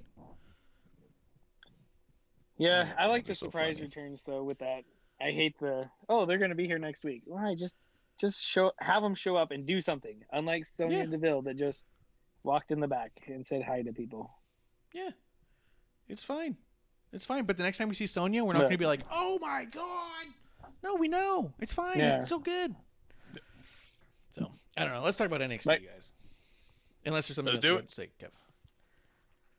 No, that's it. Yeah. I'm excited for it, though. I am happy to see them all together. I think it's really cool. Amanda has a theory in the chat there. She thinks next week we're going to get the Elite reunion with maybe more people. So, keep watching. Let's see. Guys, let's run through NXT. Yeah, because that's what Go ahead. I was just gonna say that's what they said. The preview for next week, they just said all elites in action. So That's a good point. Yeah. That's a good point. They did say that. Guys, NXT. I thought this NXT show, dude, was like a fucking pay-per-view, and not just like a takeover. Because I know a lot of people just say, "Oh, takeovers are the greatest pay-per-views." I don't always feel that takeover was the best pay-per-views. I feel like it has the most wrestling, but this felt like this could be a major pay-per-view. The amount of stuff that was on here and how good it was. Yeah. Just me on that. Okay. No, I thought it was great. I thought it was weird that it was hosted by Dexter Loomis. Yeah, they did a really weird thing with that. And then putting him on commentary was funny because the way that Vic was trying to pit Dexter against Wade Barrett. So, like, Yeah. so No, that funny. that was good. That was good. But he showed up once at the beginning and then once to draw a picture and once on commentary. He didn't like host anything. Like if you just showed up drawings of him, like, hey, this is the next match. Okay, cool. Well, he also turned on the switch to get the show going because there's an on-off switch for that. And he also had a drawing ready to go for a match that was made right then there on the spot. For the mixed tag match, he had the drawing already ready to go. He made that happen right away. So it was good. It was important. I think Barrett said that. How quick did he draw that? Yeah. So funny. Let's see. Damian Priest and Karrion Kross. That was awesome. What a great showing of Karrion Kross coming back. People are talking about it, and I was thinking to myself, do you guys think that Damian Priest going to the main roster soon? Yeah. Yeah. And that's fine. He's fucking good. Like he's a damn good worker. I don't know how long he's gonna be here because he's a little bit older, but he's a damn good worker. Yeah, I have no problems with him going to the main roster. Yeah, I have no problems with it. I think it'll take away from NXT, but that's kind of what NXT is there for, even though they say it's not anymore. But yeah, I mean,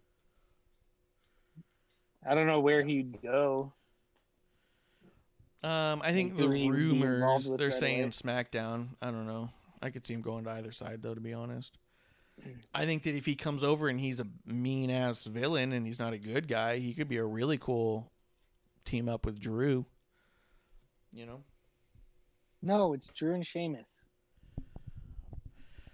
McInfart and Ice Shamey. Yeah. Burp, burp, burp. Well, anyways, this match I thought was awesome. Go ahead, Kev. Yes. I was just gonna say, but this holy match was amazing, and yeah, I thought it was great. Like, great way to kick off the show. Yeah, I couldn't believe they were kicking off the show with it. I was like, holy shit. And I was really excited. Really, really awesome. Let's see. Cruiserweight champion Santos Escobar versus Grand Metalik. Exactly what you think it would be. No surprises here, and it was tremendous. Both guys always show up. You know, I don't mean to be a dick and run through that, but like, what are you gonna say about it? Like, you tell me Escobar and Grand Metalik, and I'm like, oh, you're gonna get like an amazing luchador match, and that's what we got. Yeah, and Escobar's gonna win. Yeah, and Escobar's gonna win. End of story. Yeah. What do you guys think of the new package for Xia Li? Coming out with Boa, beating the shit out of Katrina Cortez. Looking badass. Looking like a mean badass. Yeah, I like Xia Li in this role. Like, okay, you badass, you scary. I like it. Yeah. Oh yeah. I thought it was great. She looked great, looked pretty good, and I just didn't understand why she was with the evil thing from The Grudge. Yeah, I think that there's not enough evil entity there for us to say that it's a paranormal entity yet, but it's creepy enough to where it's not a big stretch. I really like the way they did the entrance, zooming in on her mask and shit, and then they kind of zoom out, and there's Xia and Boa standing right there. I was like, ooh, spooked me. Yeah. What was the name of the Grudge, the original Grudge from Japan? The Ring? No, it wasn't The Ring. Oh. It was called something else in Japan. But that's what it reminds me of. The original one? Not Sarah Michelle Gellar one? Yeah. I only watched Sarah Michelle Gellar But movies. I anyways. couldn't tell you the other one. Only her movies and that's it? Yeah, that's pretty much it. If it's not wrestling, it's a Sarah Michelle Gellar movie. End of story. Yeah. Wheelhouse. Buffy. Loved it. It was funny for New Year's. We were watching like New Year's Eve shows and the ball dropping and stuff. And I just keep sitting there, like, did all these weird little segments with stuff. And I was like, what the hell is this? I was like, this is what people watch on TV? It's like, why would I watch this and not wrestling? This is awful. Yeah. Personalities were terrible. This is why America hates each other right now. This fucking TV programming. This is your fault. That's because we watched the one where they were like just doing shots of tequila. So like halfway in when we started watching, one of the hosts was just saying anything that came to his mind, and it was terrible. It was awful, dude. He started bothering Cameron Diaz so much, she was all like, oh, bad connection, and hung up. Like, what? Really? Yeah. Yeah. Oh, they were playing Never That's Have amazing. I Ever, and she's just like, it was just like the weirdest ones that you could think of, and she just wasn't really responding. She's like, what? Yeah, it was weird shit. And the guy's like, never have I ever seen a ghost in quarantine. And she's all like, boop, click. I know my career isn't what it used to be, but I can do better. And I kept saying these people were phonier than wrestlers, and I wasn't into it. I don't understand how people watch shows like that and say this is entertainment and then give me shit for watching wrestling. You're watching the wrong shit. Motherfuckers get set on fire on my shows. You guys are doing tequila shots, peeing on yourselves in Times Square. Hey, Idiots. nothing wrong with being on yourself in Times Square. We all have. I'm just curious to. I'm not curious to surprised. see what show you guys watched. I don't know. It was ball drops. Yeah, it was one of those like Times Square ball drop with It was Anderson Cooper and someone else. Cooper and someone we didn't Cohen know. or something. Andy Cohen. He was drunk as fuck. And either way, guys, forget it. I'm saying wrestling is better than that, and that's what Xia Li was proving. Wrestling is what we should be watching and not regular TV shows because they don't know what they're doing. Xia Li was incredible. And we've been saying it since Rumble. Rumble 2019, we saw her come out, and we were right there, second row, and we're like, who is this? We've never seen her, and she's running around like Mortal Kombat in here, doing all fucking crazy kicks and shit. And then she Street just Fighter, disappeared for a long time. Mortal Kombat. What's the difference? Different companies. I just remember the song from the old movie. Mortal Kombat. And a lot of techno. They're actually making another Mortal Kombat, or they already made it. This is really off the rails, guys. Sorry. A little bit. Clump's like looking around like, you idiots. Oh my Clump is god! just sitting. There's another exposure right now. I need to go check on it. Yeah. I was considering that. Clump's all sitting there looking at his calendar, his like sobriety calendar, just being like, I've made the right choice. Clearly made the right choice. These idiots. He's like, I know what I'm getting them all for their birthdays this year. Getting these idiots into AA. I've already It's an signed event. up. It's gonna be one of those cool like event gifts, you know? Like, oh, what is it gonna be? Walk into a fucking meeting. Yeah. I was like, are we going to This Rocky is Mar- Horror? Kind of. Yeah. This is Marsh. He has a problem. Push you in. Walk away.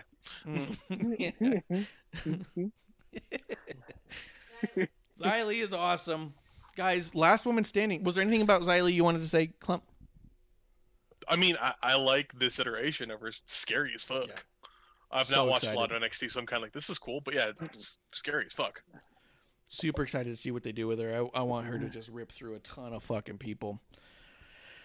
Last woman standing match, Rhea Ripley versus Raquel Gonzalez. Dude, this was fucking mean. This was a brutal one. This one felt like a couple of powerhouses just hitting each other with bricks. This felt the most like just seeing movie monsters fight.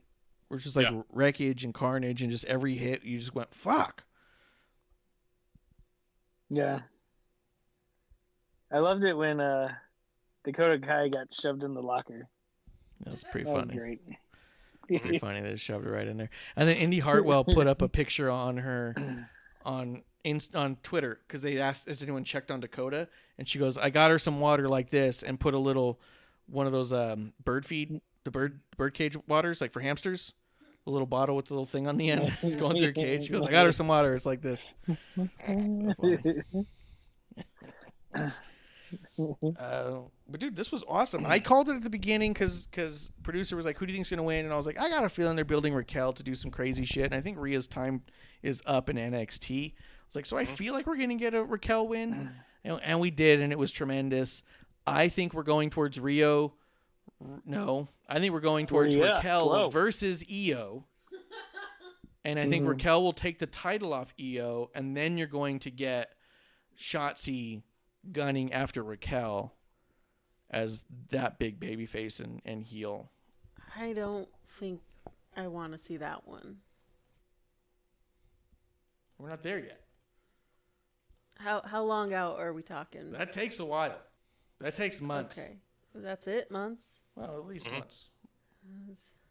I'm just a little nervous for Shotzi, that's all. Shotzi's a lunatic. I know, but I want her to be safe and, That is not part of her booking. Well, I want her, It's not a part of her contract. I want her, be in one piece. All right, I don't understand contracts. I don't see why she has to be in one piece. Kev, what did you think of this one? It was good. Like you said, felt like King Kong versus Godzilla. Just they were destroying Tokyo, and it was great. Hell yeah! What do you guys think about my future booking? My leaks, we'll call them. Just kidding. What part of it? Well, when you're speaking that they're your leaks. Yeah, they're leaks. They're scoops. My leaks. I've leaked it. Don't say that. Seeped it. This is all bad. bad. It's a seep. Out here, we don't leak information. We seep it. What? It's like a constant stream. Kev, what do you think of my seep information? We shard information. We speak from the shart and we seep out all of the important futuristic. Yeah. I'd be okay. I want Shotzi in the title picture, and if it's Raquel, good. I think that's the monster to beat. Klump, what do you think? I agree. I think, I think Shotzi's cool, but yeah, Raquel's fucking Raquel. Yeah. Like, I think you don't have many people who come in with that speed. Although I don't know if Raquel's gonna be here because the main roster, I feel like they need women. So I do too. Do you bring up Rhea or do you bring up Raquel? You bring up Rhea. It's already set there. Charlotte's gonna take the belt from Asuka, and then Rhea's gonna go after Asuka for her belt this time. Rhea's gonna go after Charlotte for the belt this time. Yeah, that's what I meant to say. Something like that. But I think this is a situation where you could start calling up a few women at a time, because I know that it's happened before with the men, where it's like, oh, there's like 3 or 4 call-ups. But you're right. I feel like that the women in NXT are touted as the best women in the entire world in one division, and that could very well be, and I've never argued that point. It could be the time to call up a chunk of the women to really revitalize like the Raw women's brand. Amanda's in the chat real quick here, says, it could be an Abaddon cameo as a gift. Do you think Tony would get called up? Yeah, it's not a gift. It's the same kind. That's a gift like Klump when he lets my turds on fire in the front yard. It's that kind of gift. Tony, I think could definitely get called up. Wait, he's lighting your turds? That's where I leave them. Okay. Makes sense. And that's why I let him on fire. I'll go around with one of those little poo bags and just like... Well, at least he bagged. Ew! Guys. Okay. Do you think Tony can get called up? Klump, what are you about to say? Yeah, I think Tony can get called up. I think it makes more sense than a lot of people because they've had such a run through NXT UK. I think it'd be a cool surprise. I think it'd be great. Yeah. Especially because Tony and Rhea have a real chemistry in the ring. I think that you could easily have Rhea show up, say she's going to do this thing now, and have Tony show up and say, I don't know who the fuck you think you are, but I'm not letting you cut me in line. And then you have them go ahead and battle it out on national TV where people can get their eyes on these two and go, oh shit, both of these women are contenders. And then you can build towards Rhea going towards Charlotte, and Tony still looks like a beast. Could you see either of them showing up at the Rumble? Yeah, I can see both of them at the Rumble. Sweet. Yeah, easy. Easy, yes. Kev, what do you think? Yeah, I mean, Tony, I can see her going up to the main roster. I would have no problems with it. But I'd almost prefer, if it's going to be this soon from her being in NXT, I would have preferred her just going straight from NXT UK to the main roster. Yeah, I think that there's probably more to it behind the scenes than we know, but I don't disagree with the concept. Yeah. Guys, we'll just run through this. Johnny Gargano and Candice LeRae versus Kushida and Shotzi Blackheart. I think Johnny Gargano ruins literally everything he's in. They did show... So the artist that inspired me to get an iPad Pro and start drawing on a digital platform was Nolenium. Is what his handle is. He... Like the flooring? Kind of. So he did the drawing that they unveiled there. And I thought that was really cool because that dude's awesome. He's also worked with Chalkline and has a few Chalkline jackets, and he's so good. But my only problem was the way that they presented it made it look lesser than I think his other stuff. Like when his drawings show up on a Chalkline, you go, oh, that shit's fucking legit. But the way they presented this was really like a couple of kids making a caricature. And I thought it kind of like, I don't know. I didn't think it showed it as and highlighted it the way that I thought that it was. And then even Johnny's like, oh, what are your muscles this big? What the fuck are you doing? Kev, what do you think? Well, I was just going to say, I think it was Candice. I think she said, oh, they did it themselves. And I thought the same thing. I was like, oh, you just discredited the artist like crazy. Yeah. Yeah. It was a bummer. It was a bummer because that was my favorite part was the drawing. I was just bummed because I really was interested in Candice and Indy, and I feel like the guys are really detracting from it, mainly Johnny. But I'm just so interested in just them two because I really felt like Indy was getting some steam, and I thought, oh, this is going to be a great pairing. Yeah. And I feel like that's just so lost, and I'm so excited to see Indy. Yeah, I feel like Indy's lost in the shuffle. Candice is the shining star in this, and Johnny's ruining everything he's a part of. And they somehow turned this whole thing into a couple of dick jokes with Austin Theory. And I was like, okay. Yep. And Shotzi's impressive, and she's looking good, but that dive she did looked fucking reckless, dude. I was playing it back thinking, like, she might have actually bumped her head real bad. Yeah. And I don't know, man. I don't know. If she's fine and she's safe, then who the fuck am I? I don't know anything. But... shit makes me nervous, man. Yes. Yeah. Kev, what do you think? Yeah, no, that dive was crazy. Like, it looked like she may never walk again. Yeah. Yeah. I mean, Candice immediately rolls over and starts checking on her. You see it clear as day just because it's like, holy shit, dude. Yeah, I mean, I'm also just curious if these crazy bumps, are they really worth it? Like, is it worth the risk every time she does one of these? I mean, it hasn't been so far. None of them have anybody replayed and said, like, oh, this is the one. Oh, look at this. Yeah. And none of them have been in, like, a huge moment-making or story-making moment. Like, it's just been during regular fucking matches. Klump, what do you think? It doesn't serve a benefit to me. I mean, and bumps that crazy, like, I can think of a handful of bumps where I'm like, that was awesome. You know, that was crazy awesome. But usually the reason I'm like, oh yeah, like, wow, it's not like you need to do that again. Like Mick Foley bumping through or bumping off the top of the cell. That's a bump, but I don't think I ever need somebody to do that again, you know? But that also was like story making. Yeah, but I don't know if I need anyone and you are right. It is story making, but even to that, like, this isn't story making, so even more so, I don't need this to happen. Yeah. Amanda says that she's seen her do really crazy things at Hood Slam, and some of these are tame.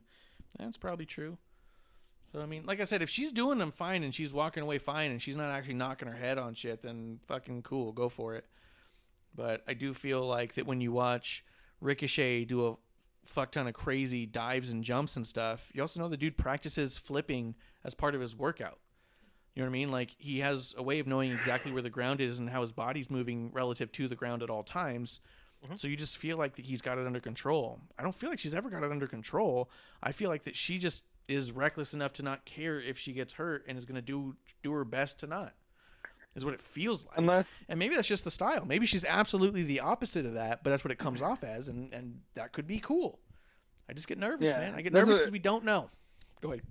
Yeah, that's exactly what I was going to say. Is maybe that's the art of it, is making it look like it's reckless and crazy, and she's, you know, unhinged, and she's like, no, I'm good, I'm safe. You know, because like even, you know, just for example, like Big E, there's a couple dives he's taken off on the edge, and you know, he like bounces because he's just all muscle, and you know, to me, I kind of laugh. I'm like, yeah, it's funny because he just takes it, but then you're like, shit, he could hurt himself, like, you know, actually watching it, and then it's like, well, he's also, you know, like I said, the art of it, and that's his art. 100%. I've said it 100 times. I love eating crow. I love getting worked. There's every possibility I'm being worked by Shotzi, and her style is to look reckless because her character is crazy, but she could absolutely be being 100% safer than most other dives we see. That could absolutely be the case, and it's really what I'm hoping for. It's what I'm gunning for. I got my money on it that she's actually just that good. But fuck, dude, it makes me nervous when I watch because at the same time, as much as we like seeing crazy stunts, nobody wants to see someone get hurt. And that's my fear, is that we're going to see someone get hurt, or that my watching could be impeded by thinking someone's about to get hurt. You know what I mean? But if you're that damn good, I don't mind getting one. Yeah. Go ahead. Yeah. Yeah, we don't need to cut them off, though. Anything either you guys want to say before the main event? Let's jump into it. Yeah, let's go. Let's keep it rolling. Let's hit it, dude. NXT champion Finn Balor versus Kyle O'Reilly. This was everything I was hoping it would be. This might, in some ways, have been better than the first one. The selling that these guys do is so tremendous. They said on their Twitter that they both went to the hospital, and I truly, truly feel it was a work, because they're saying that Kyle O'Reilly was getting his jaw checked and Balor was getting his shoulder checked, and I don't know, watching it, it looked so good and so clean everywhere, apart from that one busted eyebrow, which I think was just the luck of the smack. I think he just got hit just right on the brow. But fuck, these guys looked awesome. The selling Kyle O'Reilly did when he took that kick from the corner and then just kind of like crumbles and tries to stand up and can't and wobbles down. Fuck, that looked good. Yeah, that was amazing. Yeah. And then when Balor was getting the ref went to go raise his arm, and he like holds his arm down and looks at him and like shakes his head no, like don't. So good. So good. If he's not really truly hurt, so fucking good. One, it's so fucking good in that, yeah, it's better than the first, but it still builds in like, okay, I want to see more of you two. And, you know, I can still see Kyle winning this, and I want Kyle to win it because, you know, I don't know if, I think Finn's proven his point. Yeah. And, you know, if he stays here, cool, but I think Finn could go back to the main roster and be fine. But I think this would be an amazing story, the best probably NXT's told, if Kyle won it, because it would have the right continuation for it. It wouldn't be like Ciampa Gargano, where we were excited for, and then it got cut off, and then they restarted it and it got cut off, and you're like, okay, like, I need a resolution here that works. Yeah, this did not feel like the end. It did not. I don't want it to be the end. And we say it all the time, how we always, you know, oh, we've seen this match 100 times. Certain matches, I don't care. I want to see it again. Fabtina says they work so well together, and Amanda Jane says they are just so amazing together. And 100%, the way that their promos are together, the way they talk to each other, the way they look at each other, the way they're communicating in the ring, so fucking good, man. This is like this. People should be studying their matches. Indie people, you know what I mean? Like, not physicists. And some main roster people. There's a few main rosters who could stand to watch this match a couple of times. That's true.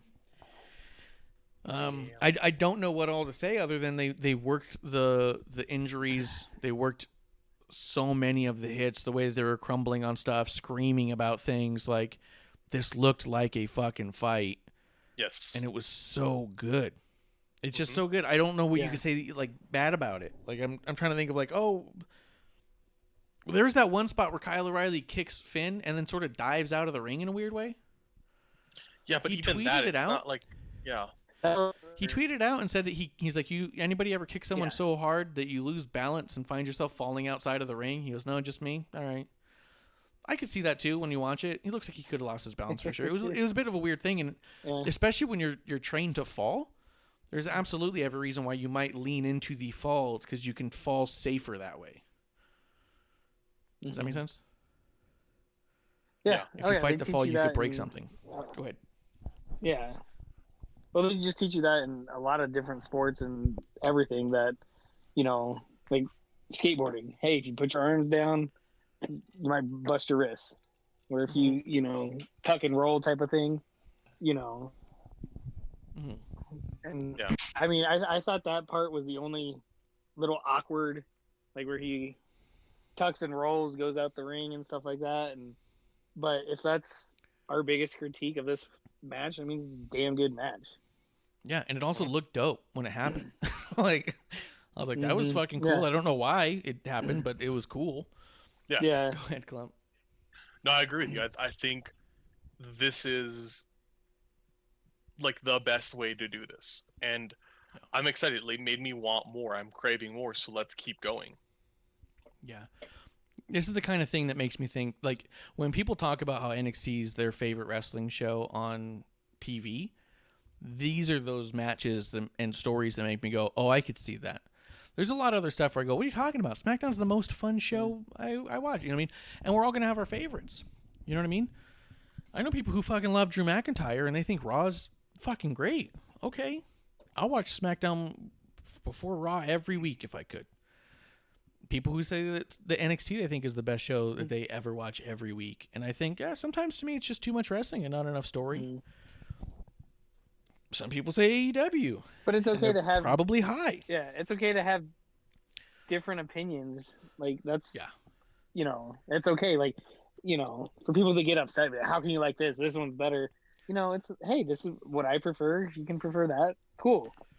We both agree 100%. that we like wrestling. 100%. Every time we disagree about stuff, I say your head is up your ass. Let's have another drink. Yeah, you're stupid. You're stupid, but it's all kids. Yeah. You're dumb. I'm texting Klump how stupid you are right now. Klump, guess And what then you message back 30 minutes later, Klump was really stupid, you're okay. Yeah. Turns out Klump's way worse. You're fine now. And you're back. Thanks. Yeah. It's a good thing you Kev's like, you should text Klump now I think about it. I want to tell you to go fuck yourself, but then I messaged her. I was like, oh. Well, yeah, but then I was like, not so bad. I appreciate our friendship. That's what I'm here for. Usefulness. Yeah. Huh. Yeah. So Klump's appreciated for sure. Yeah.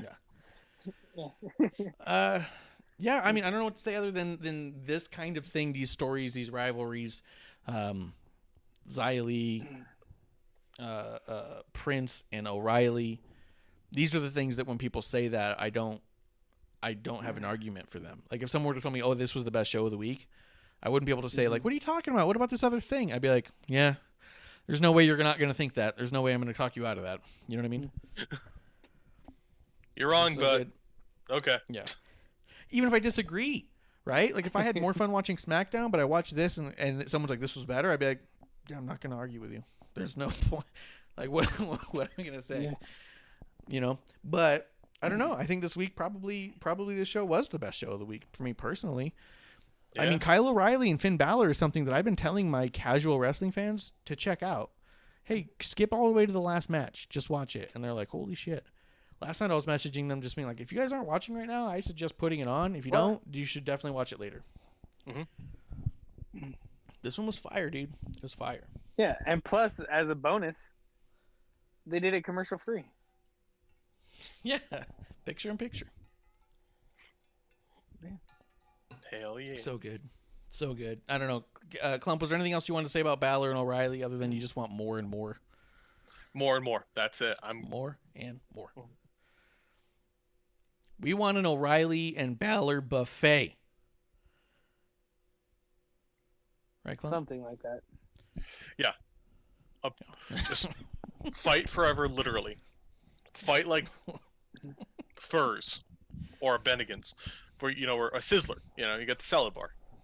Yeah, 100%. And then you just tune in for a while and be like, all right, I'll catch more of this later, but they're still fighting. Kev, was there anything that you didn't get to say about the show that you wanted to? No, I think we pretty much covered everything. Everything got said that needed to be said, and yeah, NXT was awesome this week.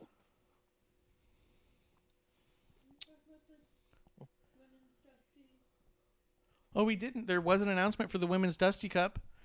For the first time ever, they're going to do the Tag Team Dusty Cup, where Adam Cole and Roderick Strong are teaming up. They also announced there's going to be a women's version now, too. So they're going to have a tournament of women's tag teams, which I think is awesome and should culminate in a tag team title shot. Yes, I think they need that because they need to build up more women's tag teams. So, yeah. And Kev's been saying it for a while. He wants the women tag teams just on NXT for a bit. And I'll tell you, if they also push a few women to the main roster and thin out the NXT women a little bit, it might make it a little easier and more palatable if they had the women's tag titles in NXT, because then you could make it a little more interesting without noticing, Well, and going back to my thing with Charlotte and Rhea, how big would it be if Rhea takes the belt off of Charlotte and Asuka, whoever her partner will be? That could be good. Or if they do the Dusty and then there's Cup the introduction. Yeah, but they could even do the Dusty Cup where the women get a title shot from NXT against Asuka and Charlotte, and Rhea costs Asuka and Charlotte the match. So now you get the titles in NXT, plus you just get the one-on-one with Charlotte moving forward. Yeah. That could be dope. Klump, what do you think? Hell yeah. I think that could go well. I'm excited to see where this goes. I agree completely. Amanda in the chat real quick says, I can't think of any Kyle matches singles that stand out other than these ones. Most of his best work is tagging with Bobby Fish. And up until now, I'd say that's true, but these matches with Finn Balor are... he's had, this is his second match with Finn Balor. We saw him against Pete Dunne once, and the three of us all said, if we're starting a new promotion, Kyle O'Reilly's their first pick. He might not have a ton under his belt as far as classic matches you can watch, but they're so fucking good. They've changed the idea of how we view booking moving forward. You know what I mean? That's impactful. It's good.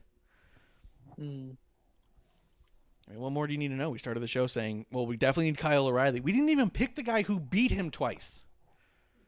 You know what I mean? I almost He's old. picked both of He'll them. come. Yeah. He's got to retire sometime. Yeah. We'll get him cheap. Yeah, we'll Be get him when he's begging to got that come in. Jericho belly. Oh, fuck that. Don't make me sad. But I think he's that good. They're both that good. Hey, There's no reason why we would all take a Balor in a second, but we all three picked O'Reilly because of how good this whole thing has been, and I think that it's been a lot of fun watching, and I want to see where it goes from here. They announced a few matches for next week. I'm trying to think. There was one that I was really excited for, and it escaped my mind. Oh, I know Bronson Reed's coming back in a match, and he's back, so He did good super excited promo. for him. He did a really good promo. Mhm. Talk about it, Klump, and then we'll wrap it No, up. just great promo. I'm excited. I want to see more of him. I was like, yay, you're coming back. So, yeah. Yeah, I'm so excited. I want 2021 to be the year of Bronson Reed. I want us, when we're giving out the boozies next year, to be talking about Bronson Reed just being absolutely stellar this whole year. And I think it's very possible. I think it's very real. Guys, I think I'm ready to call it. Let's do it. No input Yeah, there? I mean- Did you guys both fall asleep? I was just gonna Do it. I was just gonna mention again for people to join the Royal Rumble giveaway. Hit me up on Twitter or Wrestling on the Rocks on Facebook. Mhm. Get your entry in, and maybe you'll get a Wrestling on the Rock shirt. Yeah, it's free, right? Yeah, free. Two Yep, you got it. chances to win. You'll get a random number from a participant in each Royal Rumble, and if that number participant wins, you win a Wrestling on the Rocks shirt. Yeah, it's free. All you got to do is hit up Kevlar on the Rocks with an X on Free Twitter, and easy. or go to Wrestling on the Rocks Facebook page and message that directly. DMs open, and just say you want to be a part of the raffle, and Kev will give you back a number, 2 numbers, one for the men's Rumble, one for the women's Rumble, and if the winner of that match of those Rumbles is the number entrant that you have been assigned, you win a free Wrestling on the Rocks t-shirt of your pick. We have 4 designs. You can pick whichever one you want. Maybe I'll design a new one, and you can pick that one. We'll see what happens. But yeah, we're definitely doing that for this year's Royal Rumble. We're also going to be probably hanging out with Terrible Wrestling Takes podcast on Twitch as well to do watch along with that. They did a watch along for this one too. They are friends of the show, friends of us, and we like having drinks with them. We like having drinks with you guys. Thank you for coming through. Thank you for following and subscribing. And if you don't, we'll have a drink with you anyways. Come on through and visit your wrestling buddies, your drinking buddies, anytime. Guys, that's last call. Cheers. Cheers. Glug, glug, glug. Hey, producer lady here. Thanks for tuning in. Really? Continue Really? to support us or buy us a drink by following and putting the I and subscribe on Twitch. Or subscribe and review our podcast on Apple Podcasts or wherever you listen to us. Cheers! I would never have a drink with Wrestling on the Rocks.